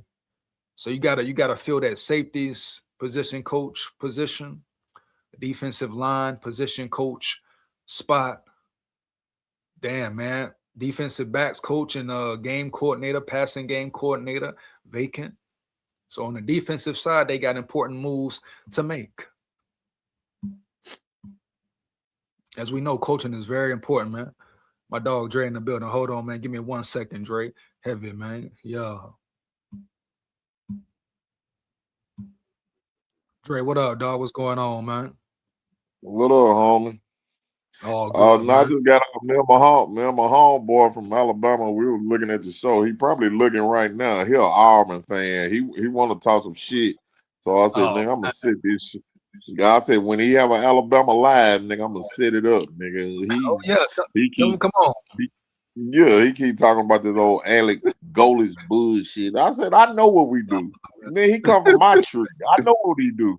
Y'all ain't scored. You can't score over 17 points. I know you just want to score some touchdowns. I know. It's easy. It's the Josh Heupel system. You gonna put up some numbers. You know what I'm saying? But I'm gonna set it up, man. He checking us out right now. He said, man, I'm gonna go check y'all out, man. Go ahead. It's over. But man, look, I'm gonna tell you this, SKOL. What's up, man? And I know the Vikings. Right. And I know how they roll. Yeah. Week 6. Right. KOC will be out of there. I don't give we can even have a winning record. But if he's still doing that dumb stuff and we keep complaining about his play calling, they finna make a move. So you saying even if they got a winning record, he gonna be out of there? Out of there. Just your stubbornness and stupidity and your little QB whisper thinking is gonna get you fired.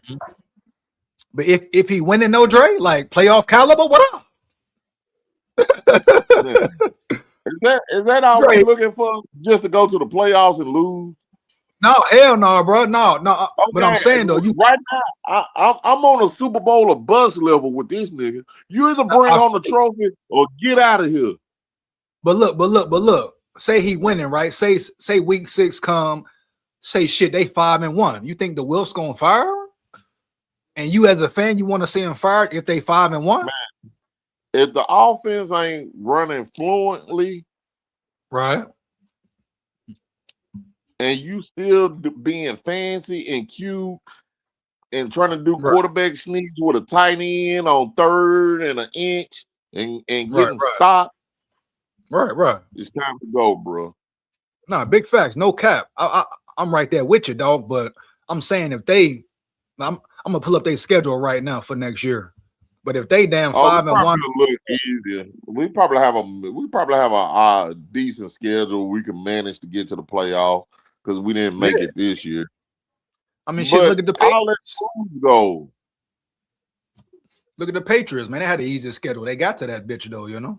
Yeah, but they got to it though. That's what I'm saying. Yeah, 2024, we had an easy schedule, and you lose in a first round blowout. Yep. Even the Seahawks had a fairly easy schedule, but you know they won that bitch, man. They there. You know what I mean? They took advantage of it. I mean, so now it's time for us as fans to get sick of this shit, man. I'm at a boiling point now. What's up? Check it. So so this is a schedule right here. All right, I'm gonna read it to you. Let's just go ahead and break it down. See how you feel about it, man. So far, so you know, all the home games, right? I'm gonna do them first. No, fuck that. I'm gonna do the away games first, right? So the All Bears, right. you know the Bears, Packers, Lions division, you know them. Then okay, boom, away games: the Saints, Buccaneers, Jets, Patriots, and San Fran. Right? God damn. All right. So look. Dang. So we're gonna break that down first, bro. So boom. Out of them teams, which teams you think they beating and losing to, Homer? And You I may think do we're one by gonna lose to the 49ers on the road. I think we're Ooh. gonna lose to the Buccaneers on the road. Oh man. Hold on, Dre. We don't have a good history on the road playing Tampa Bay. Hey, check this comment out though, right? Shout out Sham in the building. It's about time somebody's saying this KOC is overrated. Been that way since day one. 4 seasons, no consistent run game. All finesse pass plays, trash. Trash. Big facts, man. Trash. I mean, what it takes to do this, dude, just line up and run the ball, dude. It's 3rd and 1. Come on, man. It don't take a genius to do that. You tell me you can't get 3 feet. Dre, did you watch when you don't be watching the playoff games, huh? It be pissing you off? Yeah, I watched it this weekend. They were good too. I watched the championship weekend. Both of them games was good. So the Seahawks, you saw how even when the Rams like took the lead or tried to make a run, you see how they stuck to the script, bro. They didn't panic, bro. They ran the ball, bro. Man, number 9 was putting a hurting on them boys. Number 9, I think he about one of the best running backs in the league. Oh yeah, I no like cap. how that boy run. No cap, but I'm saying you saw they stuck to the game plan for Darnold. You know what I mean? Stick to the run. Come on, man. Fuck. You can't abandon the run. Come on, bro. I mean, and he know that. They've been teaching that since Pee Wee League. Come on, man. Pee Wee, bro. Middle school, homie. Yeah. But it goes back to when Randy Moss told that nigga, hey, Rook, carry my bag. Carry my bag, chop here. Yeah, I mean, out of all the rookies out there and all the first-year players out there on the team, he chose you to talk shit to. Bro. Back. Hey, Dre. Hey, hold on. He say we got Bram in the building. He say KOC best suited to coach kids. Damn.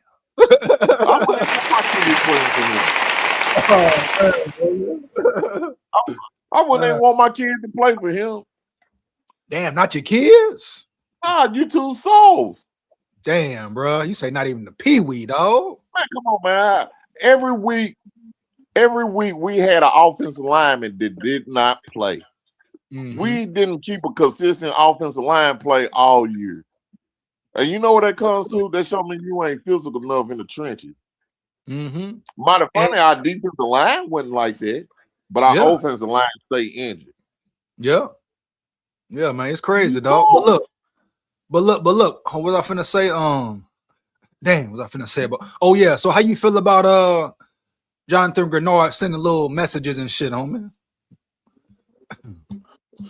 Well, really, I like for that to stay in-house. You know what I'm saying? But hey, everything it seems like it's coming to a head. Now, you think that was a message saying, all right, we should have kept Darnold, or was that to KOC? Like, okay, y'all see what's going on.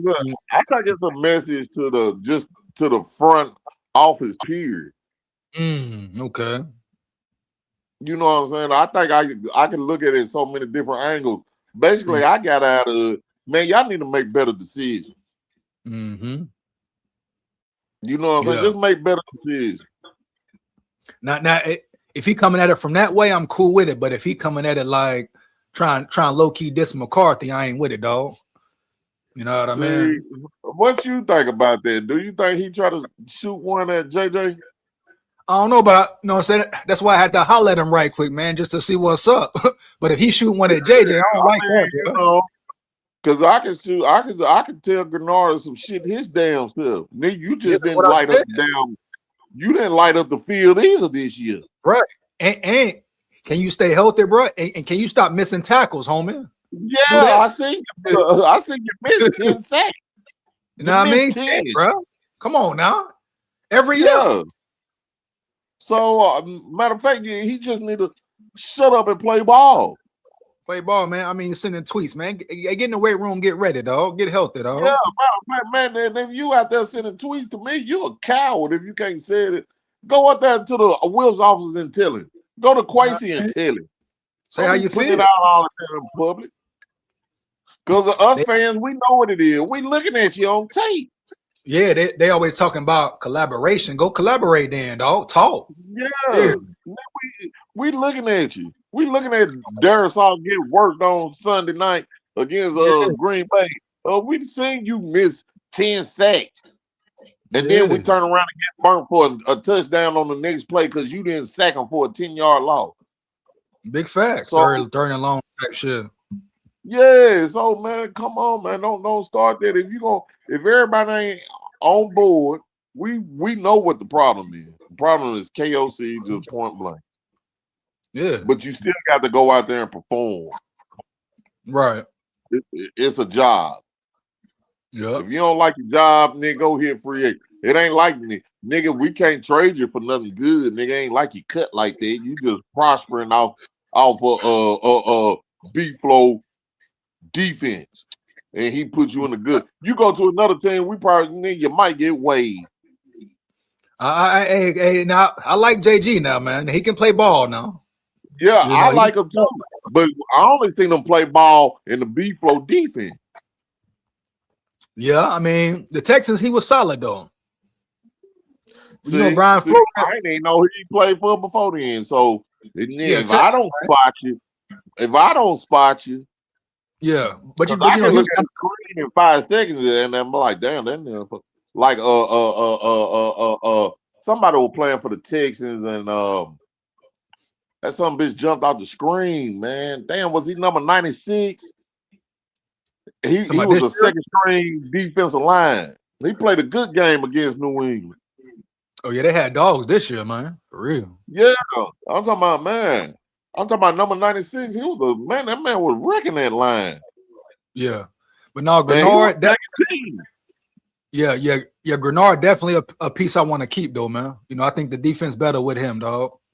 You know? But at the same time with him, man, under me, by you doing that tweet, you don't put a lot of pressure on yourself because I'm gonna blast you now. You better get right though. Bring it, bro. Yeah, you want to shoot shots at a second-year player. Yeah, whatever he do. That's why I said I had to call him out, man. Check his temperature, dog. I don't like that shit. You act like you got a B-flow running the offense. We got KOC running the offense. Yeah, man. And my thing is this, like I said in the live, bro. Everybody want to talk about JJ McCarthy and Sam. No, you talk about KOC and Mike McDonald and what he did with Sam Darnold, bro. Man, come on, man. Sam Darnold, he went to the perfect place to treat him right. Not only that, manage him right, man. Look at Kubiak, dog. Man. And it all comes down to McDonald runs the ball. Man, dog, run the ball. See, he a tough coach. Yeah, hell yeah. The way he look, the way he be looking on the sideline, he remind me of a young Mike Zimmer. Yeah, man. Tough. Yeah. You know what I mean? His team tough, Team tough, dog. You hear me early. Yeah. Physical. At the line of contact, they physical. Yeah, bro. Yeah, but Dre, you know what's ball backwards. You know what's trippy though? The thing about KOC, bro, we watched the game, so we seen times where they'll run the ball, get 10 yards, then he come back, throw that bitch 3 times in a row. Like dumb shit like that, bro. What we doing here? You getting 10 or 7 to 15, 20 yards on a run, you want to throw the ball 6 times in a row. That's what I'm saying, bro. Make no sense. That's why I said, even though with a winning record, the play calling, the stupidity, the flowing of the offense. It's crazy. It's insane. And we know the game about, rhythm. Look at the Seahawks. They stayed in rhythm. They stayed in rhythm every time, homie. All you got to do is run there and peel. If you Rhythm. picking up 4, if you averaging 4.5 yards a carry, add that up when it's third down. That's 3rd and 1. If Third and one, man. Brandon say we for sure lack physicality on offense. Man, come on now. Come on, man. Yeah, we saw. That's one thing under Mike Zimmer, man. That we weren't never saw. Come on, man. Then you always hear them playing. You always hear them pads clacking when Zimmer was there. Come on, man. Hey, Dre. Man, I wish Zimmer had B-Flow, man. I wish he had B-Flow then. Hey, I'm running to the bathroom. I'll be right back, bro. All right. Be right back. Yeah. Oh, man.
Hey, you say you hope they got B-Flow?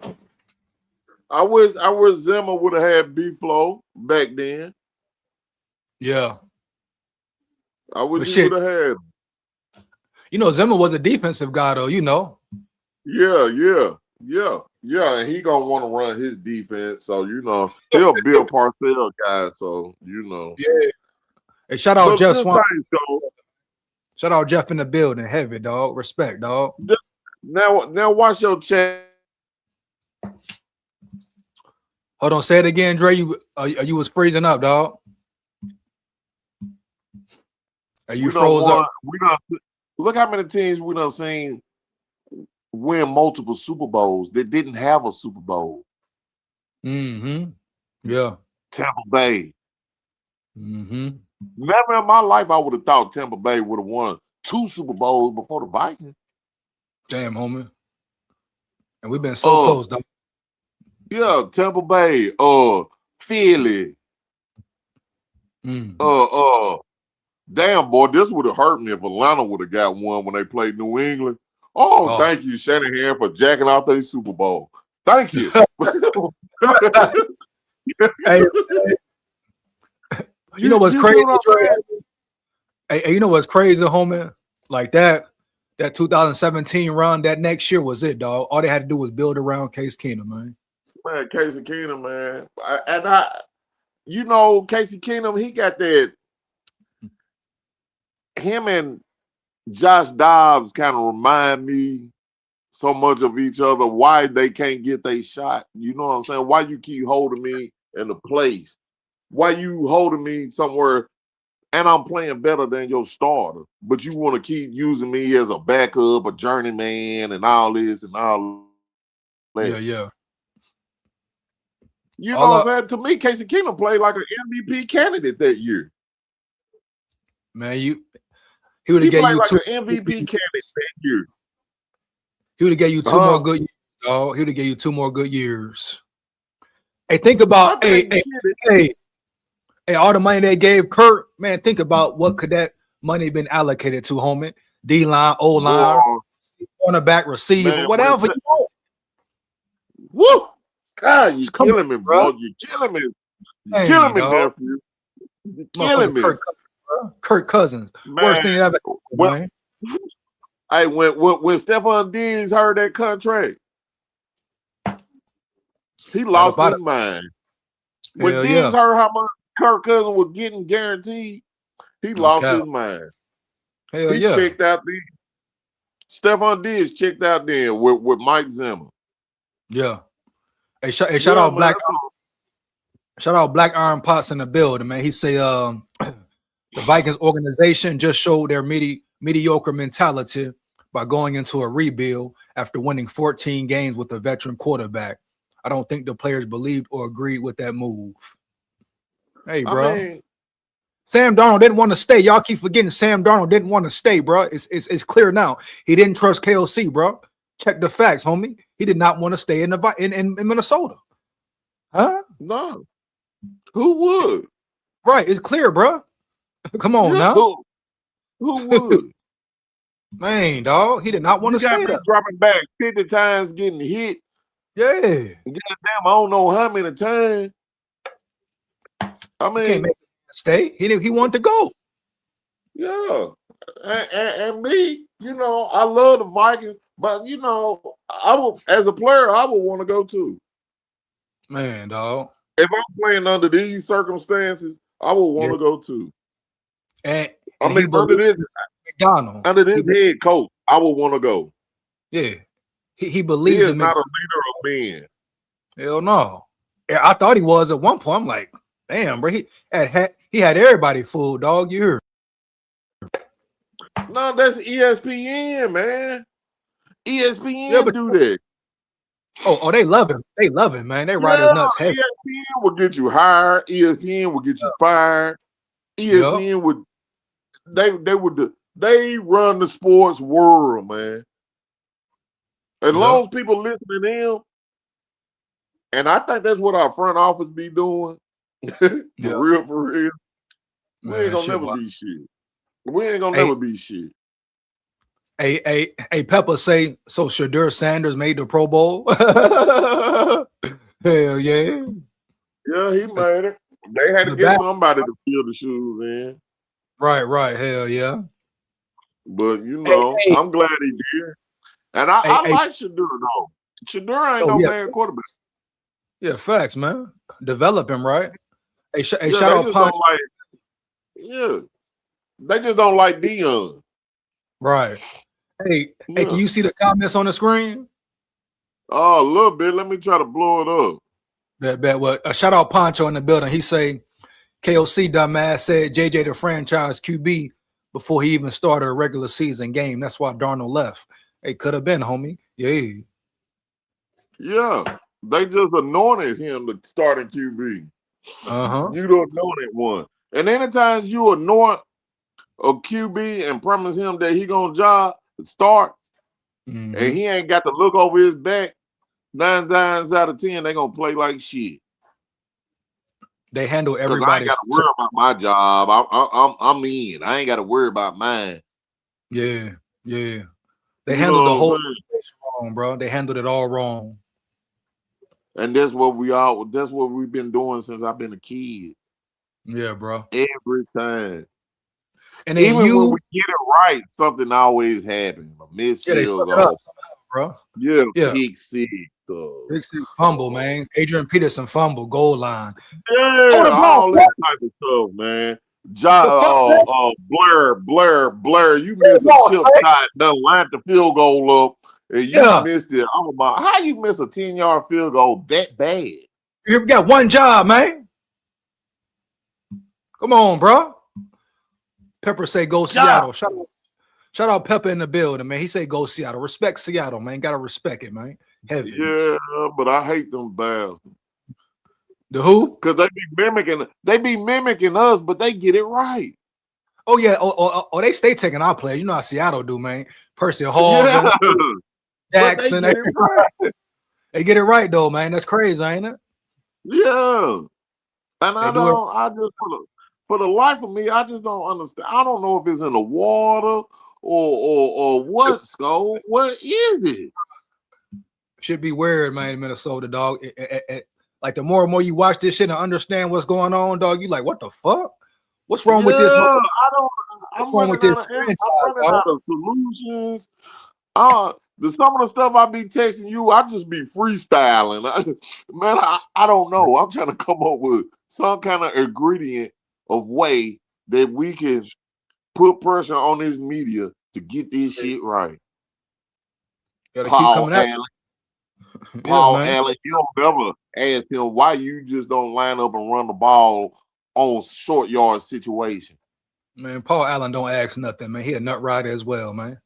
Nah, man. Then he want to speak on the ice situation. Man, shut up, bro. You don't know nothing about it, man. Sounding Yeah, like dumb, man. you out there in the battlefield, man. You know what I mean? You don't care, man. Vikings news Yeah, today. SKOL, what up, big dog? SKOL in the building, man. All I'm man. I saying, mean, like, be chumps, man. so I'm at a breaking point. I wonder if my homeboy watching because we were locked up together. Hey man, Yeah, that man, he a Philly fan. That motherfucker, boy, when they beat us in that well, championship game, that heavy. motherfucker talked so much shit to me. God damn. All right, no, I'm talking homie. about, woo! I said I took it though. I took it. Hey, hold on, man. Hold on, man. Hold on. We got some codes. Let me get these comments right quick. Hold on, man. Okay. My boy in the zone in the building. What up, Zone? What up in the zone in the building? What up, dog? That's Hey, dope. no, Zoe finna, I'm gonna get into his next. He just said, "What up, though, man?" But Oh, okay.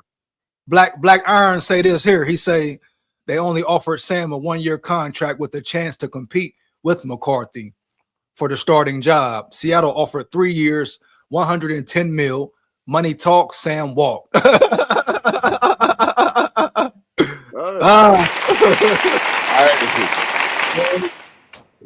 hey, shit, Come who on, wouldn't take that? oh, Hey, man. it paid off too, didn't it? Yeah, bro. Hey, shout out That's my something dog. that might be the MVP of the Super Bowl, man. Who that? Sam Darnold. Sam? Oh yeah, oh yeah. Hey, Yeah, he it's had the chance to be the MVP of the Super Bowl. hell yeah, bro. It's gonna be a good game though, man. Two great coaches, Yeah, man. Vrabel nice too now, man. Can't sleep on yeah, Vrabel, man. He a winner, yeah. man. He a winner. And he gonna run that ball too. They both run that ball defense too, man. Come on now. Yeah, Hey, yeah. I Zoe. like that.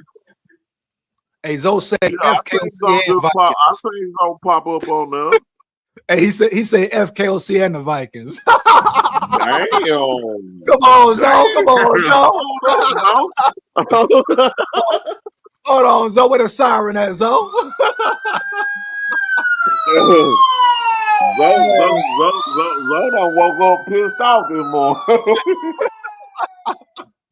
Come on, man. I mean, goddamn, boy. Man, we got Man, to get KOC out of here. I don't give a damn, man. I might take a vacation and go up there with picket signs, dog. man, I go, hey, you hear me? Hey, Viking Jerome in the building. He say, go Sam Darnold. Okay, go Sam Darnold. Respect Sam Darnold. What you mean, dog? I'm supposed to get mad? Fuck. I You know know. what I mean? Sam Darnold don't play for us no more, so I don't give a damn about him. Hell no, man. I mean, I'm not gonna cheer on nobody that don't play for the purple and gold. I wish him the best. I'll leave it at that, man. No cap. Yeah. You win if you win. If you don't, you don't. I ain't gonna stress over it. I'm trying to get us a Super Bowl. Hell yeah, man. But hey, the Vikings blew it, man. Yeah. I mean, SKOL, I don't know what. Give me a solution. Hey, man. Talk me out of it. Man, I was saying midway through the season. I mean, you remember this, man. I'm saying fire KOC and fire Quasi heavy. But now that didn't happen, the solution I see, first off, can KOC really change, right? That's the first. Hey, and all this, he's gonna be the X factor, dog.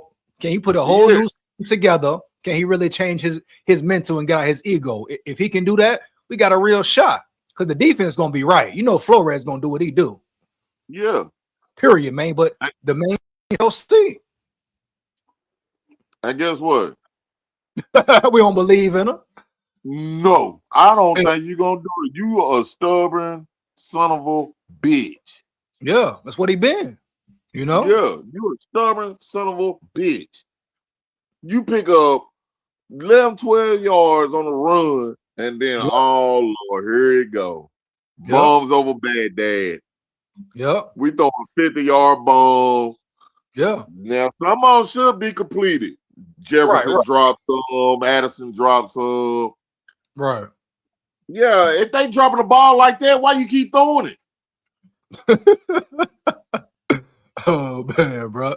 You know what I'm saying? 3 deep in the building. He say Vikings messed up building a dome football, a winter sport. Good playoff teams don't play inside. Oh man, he coming with it. Oh man. Yeah. And guess who's the only teams that got Super Bowl in our division? Packers. Who else? The Bears. Bears. Yeah, long time ago though. But yeah, outside. Yeah. But they got one in their trophy though. Hell yeah, big facts. Big facts, dog. And no guess cap where they play at? They play outside. Yep, where it get real. Hell yeah. Yeah. Cold weather, man. Yeah. So Detroit and Minnesota, we're gonna go through hell. Because when it get cold, you so used to playing inside and all that old shit. You don't want to get hit. You want to run to the sideline to the blowtorch and stand up under the heater. That's what I mean, man. Like number 1 seed, all that important, dog, every year, man. Yeah. On field advantage. It's important for other teams, but us, we get a number 1 seed, we're gonna jack it off. Every time, man. You hear me? Heavy. Every time. But like you said, man, with KOC, man, I got him week 6. Even with a winning record, if the shit ain't flowing right and the fans keep complaining, because I know they be looking at these podcasts. Oh, you know they do, man. They gonna keep quiet. You know what's up, man. Yeah, that's why I make them hold accountable. I put their name on it. Chris Carter, GREENARD. I'm putting you on blast. Yeah, you got more money than me. Yeah, I ain't shit compared to you. Yeah. But then you ain't shit on the gridiron, nigga. Yeah, where your integrity at, dog? You know what I mean? Where your morals? Yeah. Come on, homie. Heavy, man. You acting like you doing hell. To me, GREENARD, you had about the same season as McCarthy. GREENARD had, now listen, now thing about GREENARD, what he give you, bro, what I love about the man, he gonna apply pressure every time, homie. Even if he don't make a sack, he gonna get that you know? Yeah, I will give him that. The effort is there. But it's time for you to make a play, brother. Big fact. Viking Jerome say Vikings fan since 1970, homie. Damn, I know he mad as hell. You already know. He a purple people eater. Hell yeah, I know he mad as hell, bro. No cap, homie. Yeah, he a purple people eater. He ain't a SKOL. He a purple people eater. And I know he miserable. Man, dog. So he came up on a Fran Tarkenton and shit like that. Homie, you're heavy, man. Hey, man, so this schedule though, all right, so you said, oh, hold on, you said lose to San Fran. Yeah, the road game. I think we're gonna lose to Tampa Bay. All right, let's do one at a time. So you say San Fran lost, Tampa Bay lost on the road. Yeah. All right, what about the Patriots? That's on the road. Yep. What time of the year? Oh, you know they don't say that yet. They just show you the opponents. You know what I mean? Okay. Show you who you playing right now. All right. Man, if it's late in the year in the wintertime, Patriots gonna win. Damn, okay, here we go. All right, what about the Saints? Saints always give us a battle. Even if they got a good team or a bad team, they're gonna scratch us. You know what I'm saying? Yeah. But we should be able to beat them. I like that little rookie quarterback too, though. Yeah, facts. Yeah, I like him. All right, so you already know. We should win that, SKOL. All right, so that's the Saints. Now you know the Lions, Packers, and Bears away. What you got there? Boy, you know we the black and blue division. God, boy, you put me under the gun with that one. Hey, I think we're gonna lose to the Bears on the road. We always have a problem playing on Soldier Field, and they've been like that since I was a kid. Right. Yeah, I couldn't stand Walter Payton. God, dog, I couldn't stand Walter Payton. Raw, man. Walter Payton was like Jordan back then. You know what I'm saying? Yeah. So I'm a favorite right now, a little bit towards Chicago gonna win that. All right. That's because I don't trust KOC. Right. All right, Green Bay. And you know, they do got that little hex on us. Green Bay, I think we can win on the road. We don't learn how to play Green Bay a little bit better than what it used to be. All right. I think we can win on the road in Green Bay. Detroit. Yep. We should be able to sweep Detroit. I know they ain't the old Detroit of old. Right. But what I seen, what KOC put on Jared Goff. Yeah. Yeah, he and Jared Goff head. So I feel like we should be able to sweep them. All right, bet. All right, let's get to these home games then, right? So Okay. you got Detroit a sweep. So for the division, you got us 1-1 or what with the Packers and Bears? You got 1-1 with the Bears? Yeah, 1-1 with the Packers and Bears, and Detroit is sweep. All right, bet. Boom. All right, the Falcons at home. Who you got? God. You hear me? Heavy. You know what I mean? Man, Falcons got a sneaky good team, man. Yeah. You believe in They got a Stefanski sneaky though? good team. You trust Stefanski though? Yeah. Huh? Yeah. I don't think Stefanski a bad coach. I just think he was in I believe he was in a tug of war with the owner and how he want to coach. Right. And Shador Sanders and all that. Yeah. You know what I'm saying? Deep down in my heart, I think he really did want to play Shador Sanders. But the owner and all them putting so much pressure on him because they hate Dion. Oh, so you think okay. You know, at the end of the day, a motherfucker want to win. Right. Yeah. Especially a coach anyway. You know, they play to win. Right. So I think he was kind of a fix in that. You know what I'm saying? I kind of feel sorry for Stefanski in the position he was in. Right. You know what I'm saying? He probably wanted to get fired. Like, I can't wait till this season over. You know what I'm saying? You see how quickly he got a job after it was over. Yeah. All right, bet. So evidently, I don't think he's a bad coach, really. All right, bet. So who you got now? You know, all right, I'm gonna go with the Vikings at home. All right, bet. That's Vikings. Bet. Boom. All right, Panthers. God. Hold on, before you answer. We should win that. All right, you got win bet. Shout out Black Iron Potts. He say, looking at the playoffs, just keeping it real, our team's offense isn't anywhere close to having the killer instinct needed to compete at the postseason level because of KOC. Hey, that boy coming in ready, man. You hear me? Heavy. Yeah. And that's how we supposed to come in every time, SKOL, we can't hold back no more. We gotta come lethal injection style, baby. Yeah. I don't want number hot lead coming for. I don't want number hot lead firing out right now. Come on, man. Real talk though. It's time to quit being nice. It's time to man. We are, like I said, man. I done seen the Rams win 2 Super Bowls when they didn't have none. Yeah. I done seen Tampa Bay win 2 Super Bowls when they ain't have none. I done seen the Eagles win 2 Super Bowls when they didn't have none. And Seattle might be on their way to winning another Super Bowl.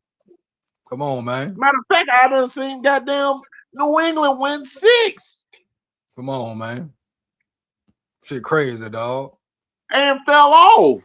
And back in there again. Crazy, man. Man, there's no excuse for that.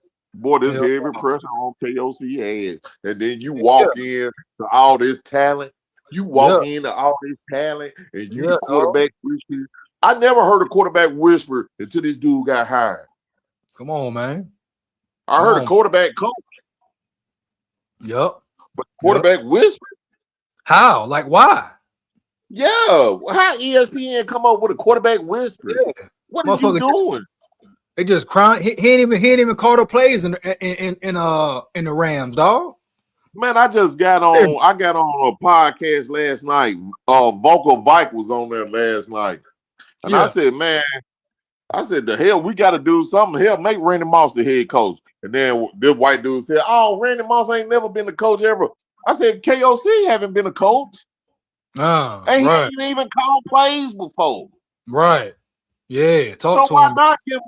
Why not give somebody a chance like that? If he does, if KOC can qualified to get that job, you qualified to get it. I'm qualified to get it. What my man name that been a Viking since 1970? Alan Page was his favorite hero. He should be able to get it. He's qualified. You hear me, dog? Shout out Viking Jerome, homie. Hell yeah. Come on. Shout out Viking Jerome, dog. You know what I mean? Bunch of nut riding going on, man. Yeah, man.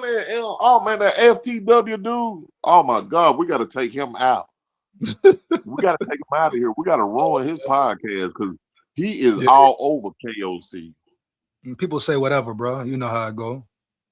But he got a good fan base behind him, and see, and it be leaking into yours. I be seeing it. It's like they'll jump off his podcast and then jump on yours and then start what they call that? I'm an old school nigga. They call it trolling and shit. Yeah. That's why I told you them fans coming out tonight.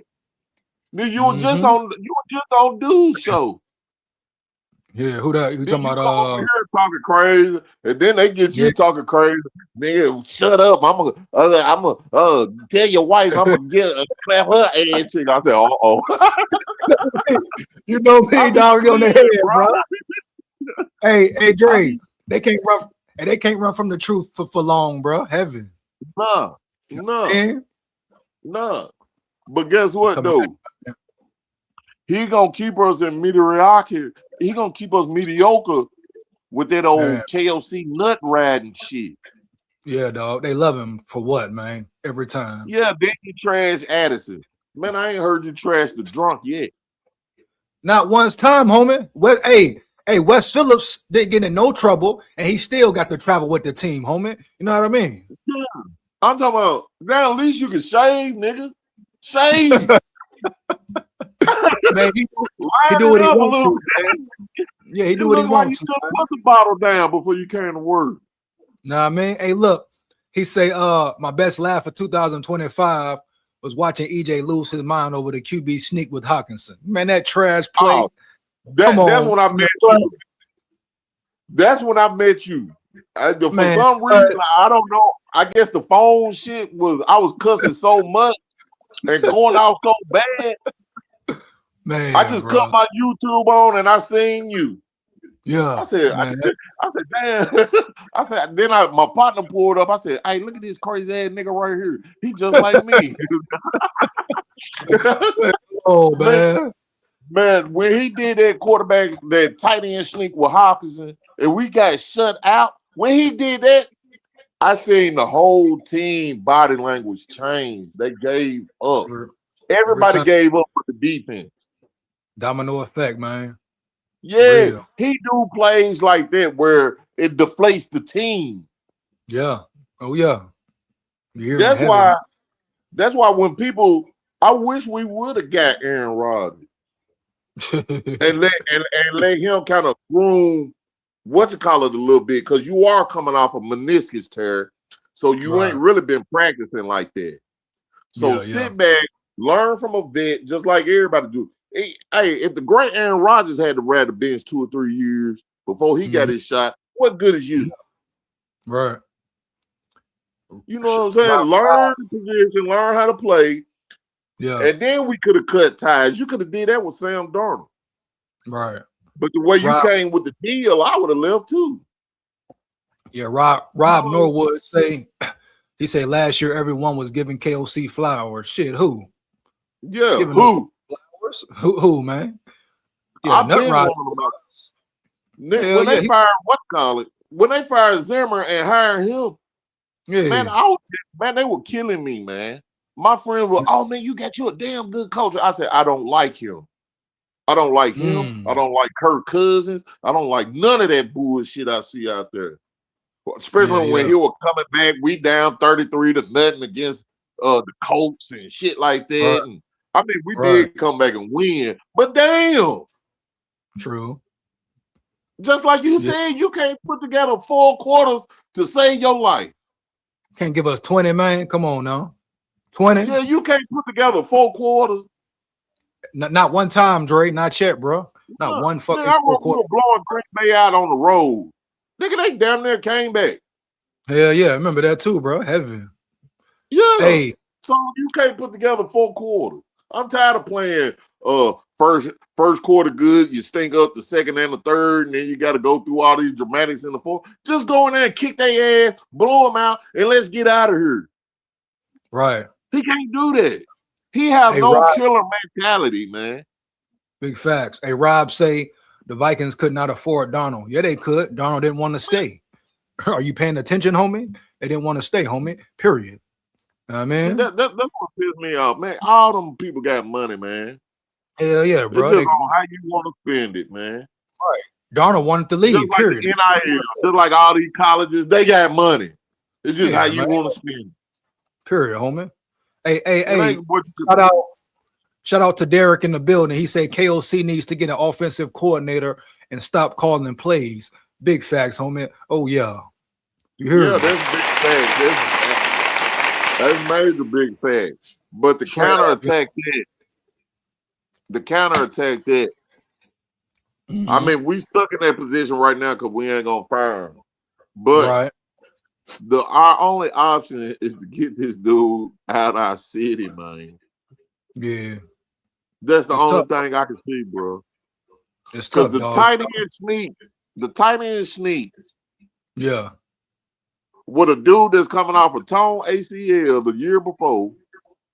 Who's soft. And you lose yardage? And then you come around, do a play action, 4th and 1 to the short side of the field. Come on now. What a practice squad player. Come on now.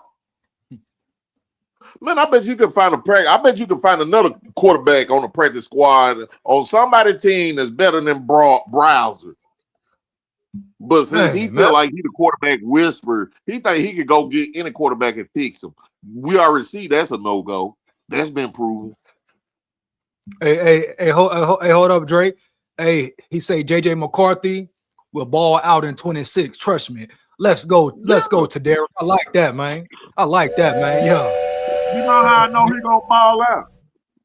Come on, 9. One more. You know how I know he gonna ball out? What's that? He did the gritty when KOC didn't want him to do the gritty, and he did it anyway. Nigga, fuck you. What's wrong with you? KOC worried about it. He worried about a gritty. He ain't gonna do the gritty in Jerry World. That's Jerry World. Develop your quarterback, man. He worried about a celebration. Man, I bet boy, I would love to trade him for Jim Harbaugh. But I don't even think San Diego would take him.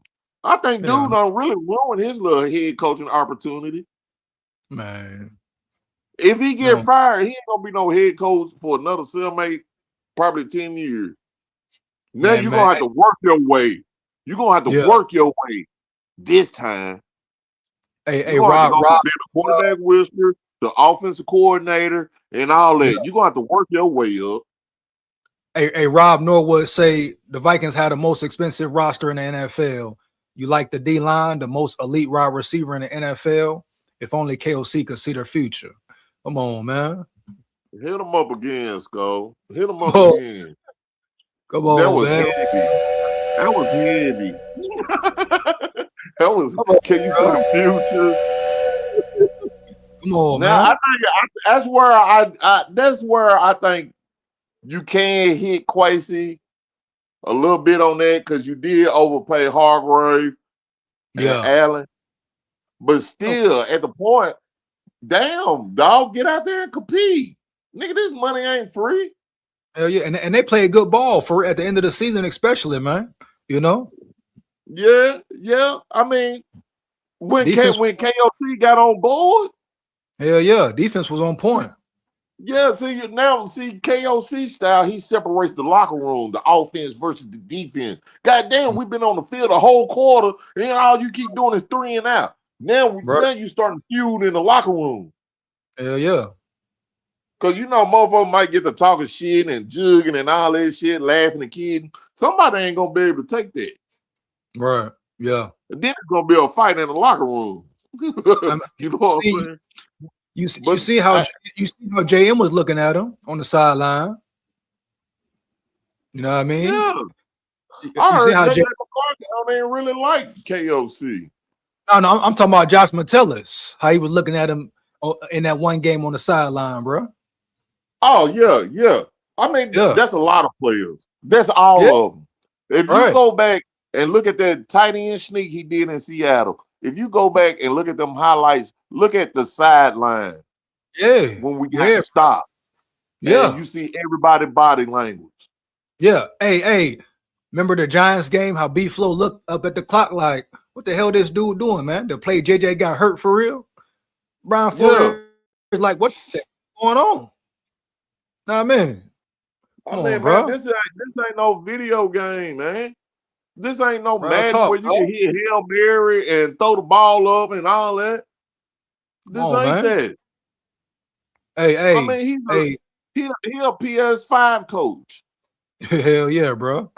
Hey, Black Iron Pot Records in the building. He say, have an awesome day, fellas. You guys make a great team. Shout out Black Iron Pots, man. Heavy. Oh, yeah, man. I just found out how to go live, too, man. Yeah, give him a shout out, man. That made me feel good, too. That made me think. It give me courage to go ahead and do it. I just found out how you go live, so I got to go get my memorabilia. I got to go get my Viking stuff and get my Tennessee ball shit. And, start that shit, dog.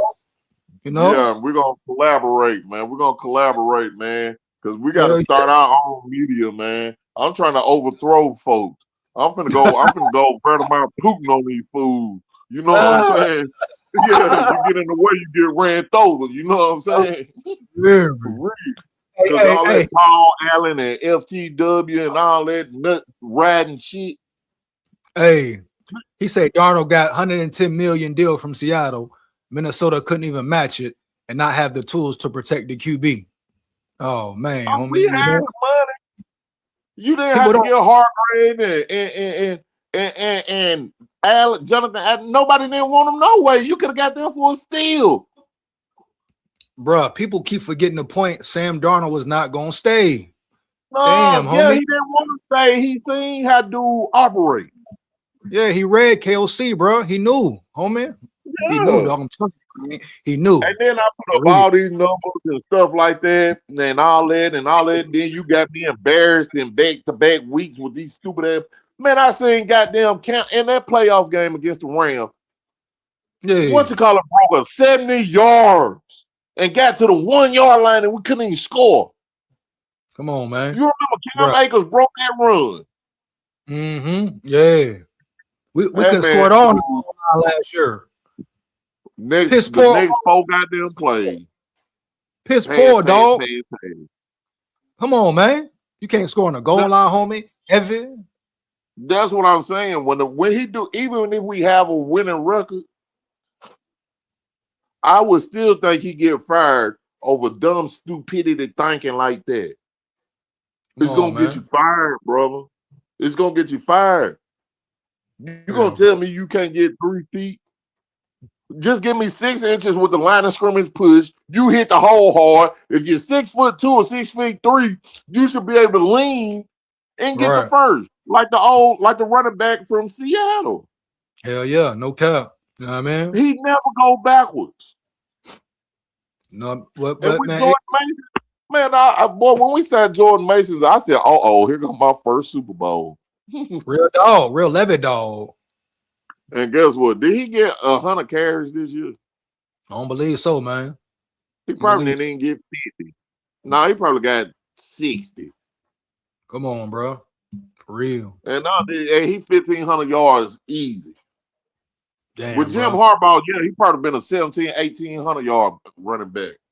He gonna get that ball, man. He gonna tote that tater for real, homie. Yeah. Okay. It's, See, it's everybody about look, it's about the money. Darnold would have stayed for the money. mm-hmm. Man, sometimes This that money ain't is going to about the money, man. You don't like the Sometimes truth, it ain't about that. He got the money and he winning. So what is he right? talking about? I don't like this. I don't like that. What's his name? Rob Norwood in the building, man. You know, Yeah, Rod Norwood. It is all about the money, but the money he hit right. yeah, The man. Vikings Sam, could do that. The Vikings could have franchise tagged the man. yeah, he's ready to go, man. He's ready to go. Yeah, but if they want to keep him that bad, they could have franchise tagged him and made him stay. Real talk. Yep. Where he's So ready to they go. showed like a rip that they didn't really want him. Yeah, man. Which I didn't really want Sam Darnold either, because I was wanting JJ McCarthy too. Man, McCarthy, man, I'm telling you, McCarthy, he can be that dude, bro. Telling you Yeah, now. he could be that dude if they just run that ball for him, brother. Set You him up, run man. that ball for him and let him work that play action and that bootleg. Because I love the way he throw on the run now. Mm-hmm. He remind me of a Steve Young and John Elway when he throwing on the run, coming off that bootleg.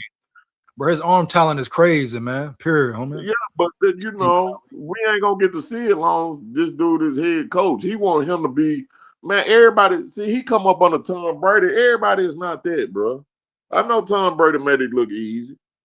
Everybody ain't gotta be that, homie. Know what I mean? Tom Brady made it look easy for you, but everybody's not that. Yeah, I mean, that's man, not the way Tom Brady is a leader of men. Huh? Yeah. Tom Brady is a leader of men, man. Bro.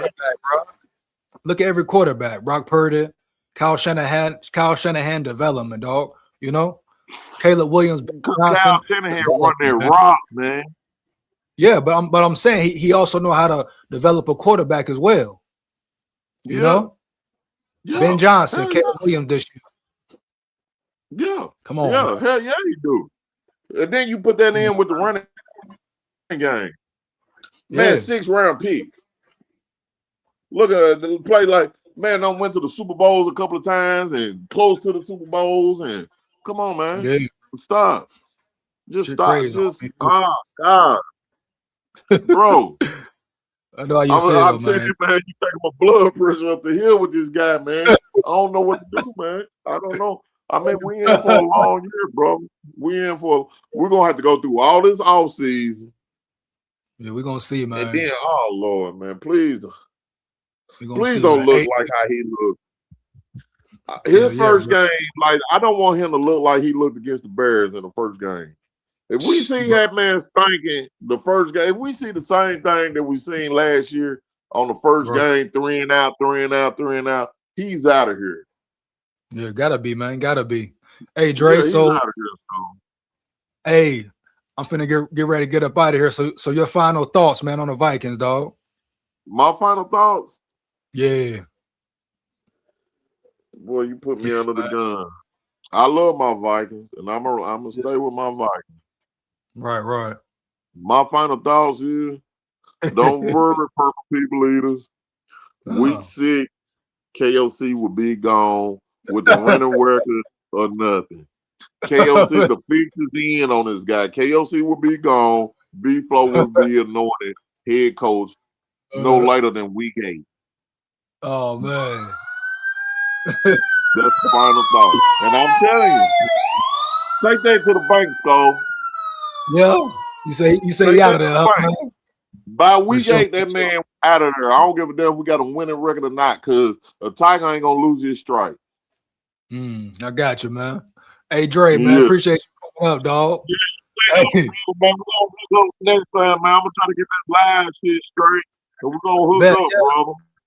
Yeah, just started, man. Gotta go in.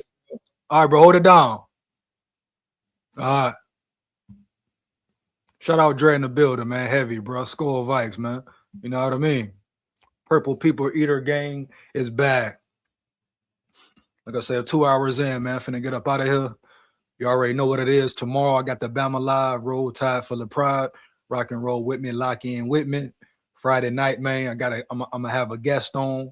Make sure y'all come lock in with me, homie. Tune in with me, bro. Let's get it, homie. Yeah. Any more comments, opinions, put it in the chat. If not, I'm finna roll out, bro. No cap. Know what it is, dog. SKOL, Vikes, win, lose, or draw, but we come in. And it's time to hold everybody in the organization accountable, dog. For real. I'll let y'all later, bro. SKOL, Vikes. Oh yeah.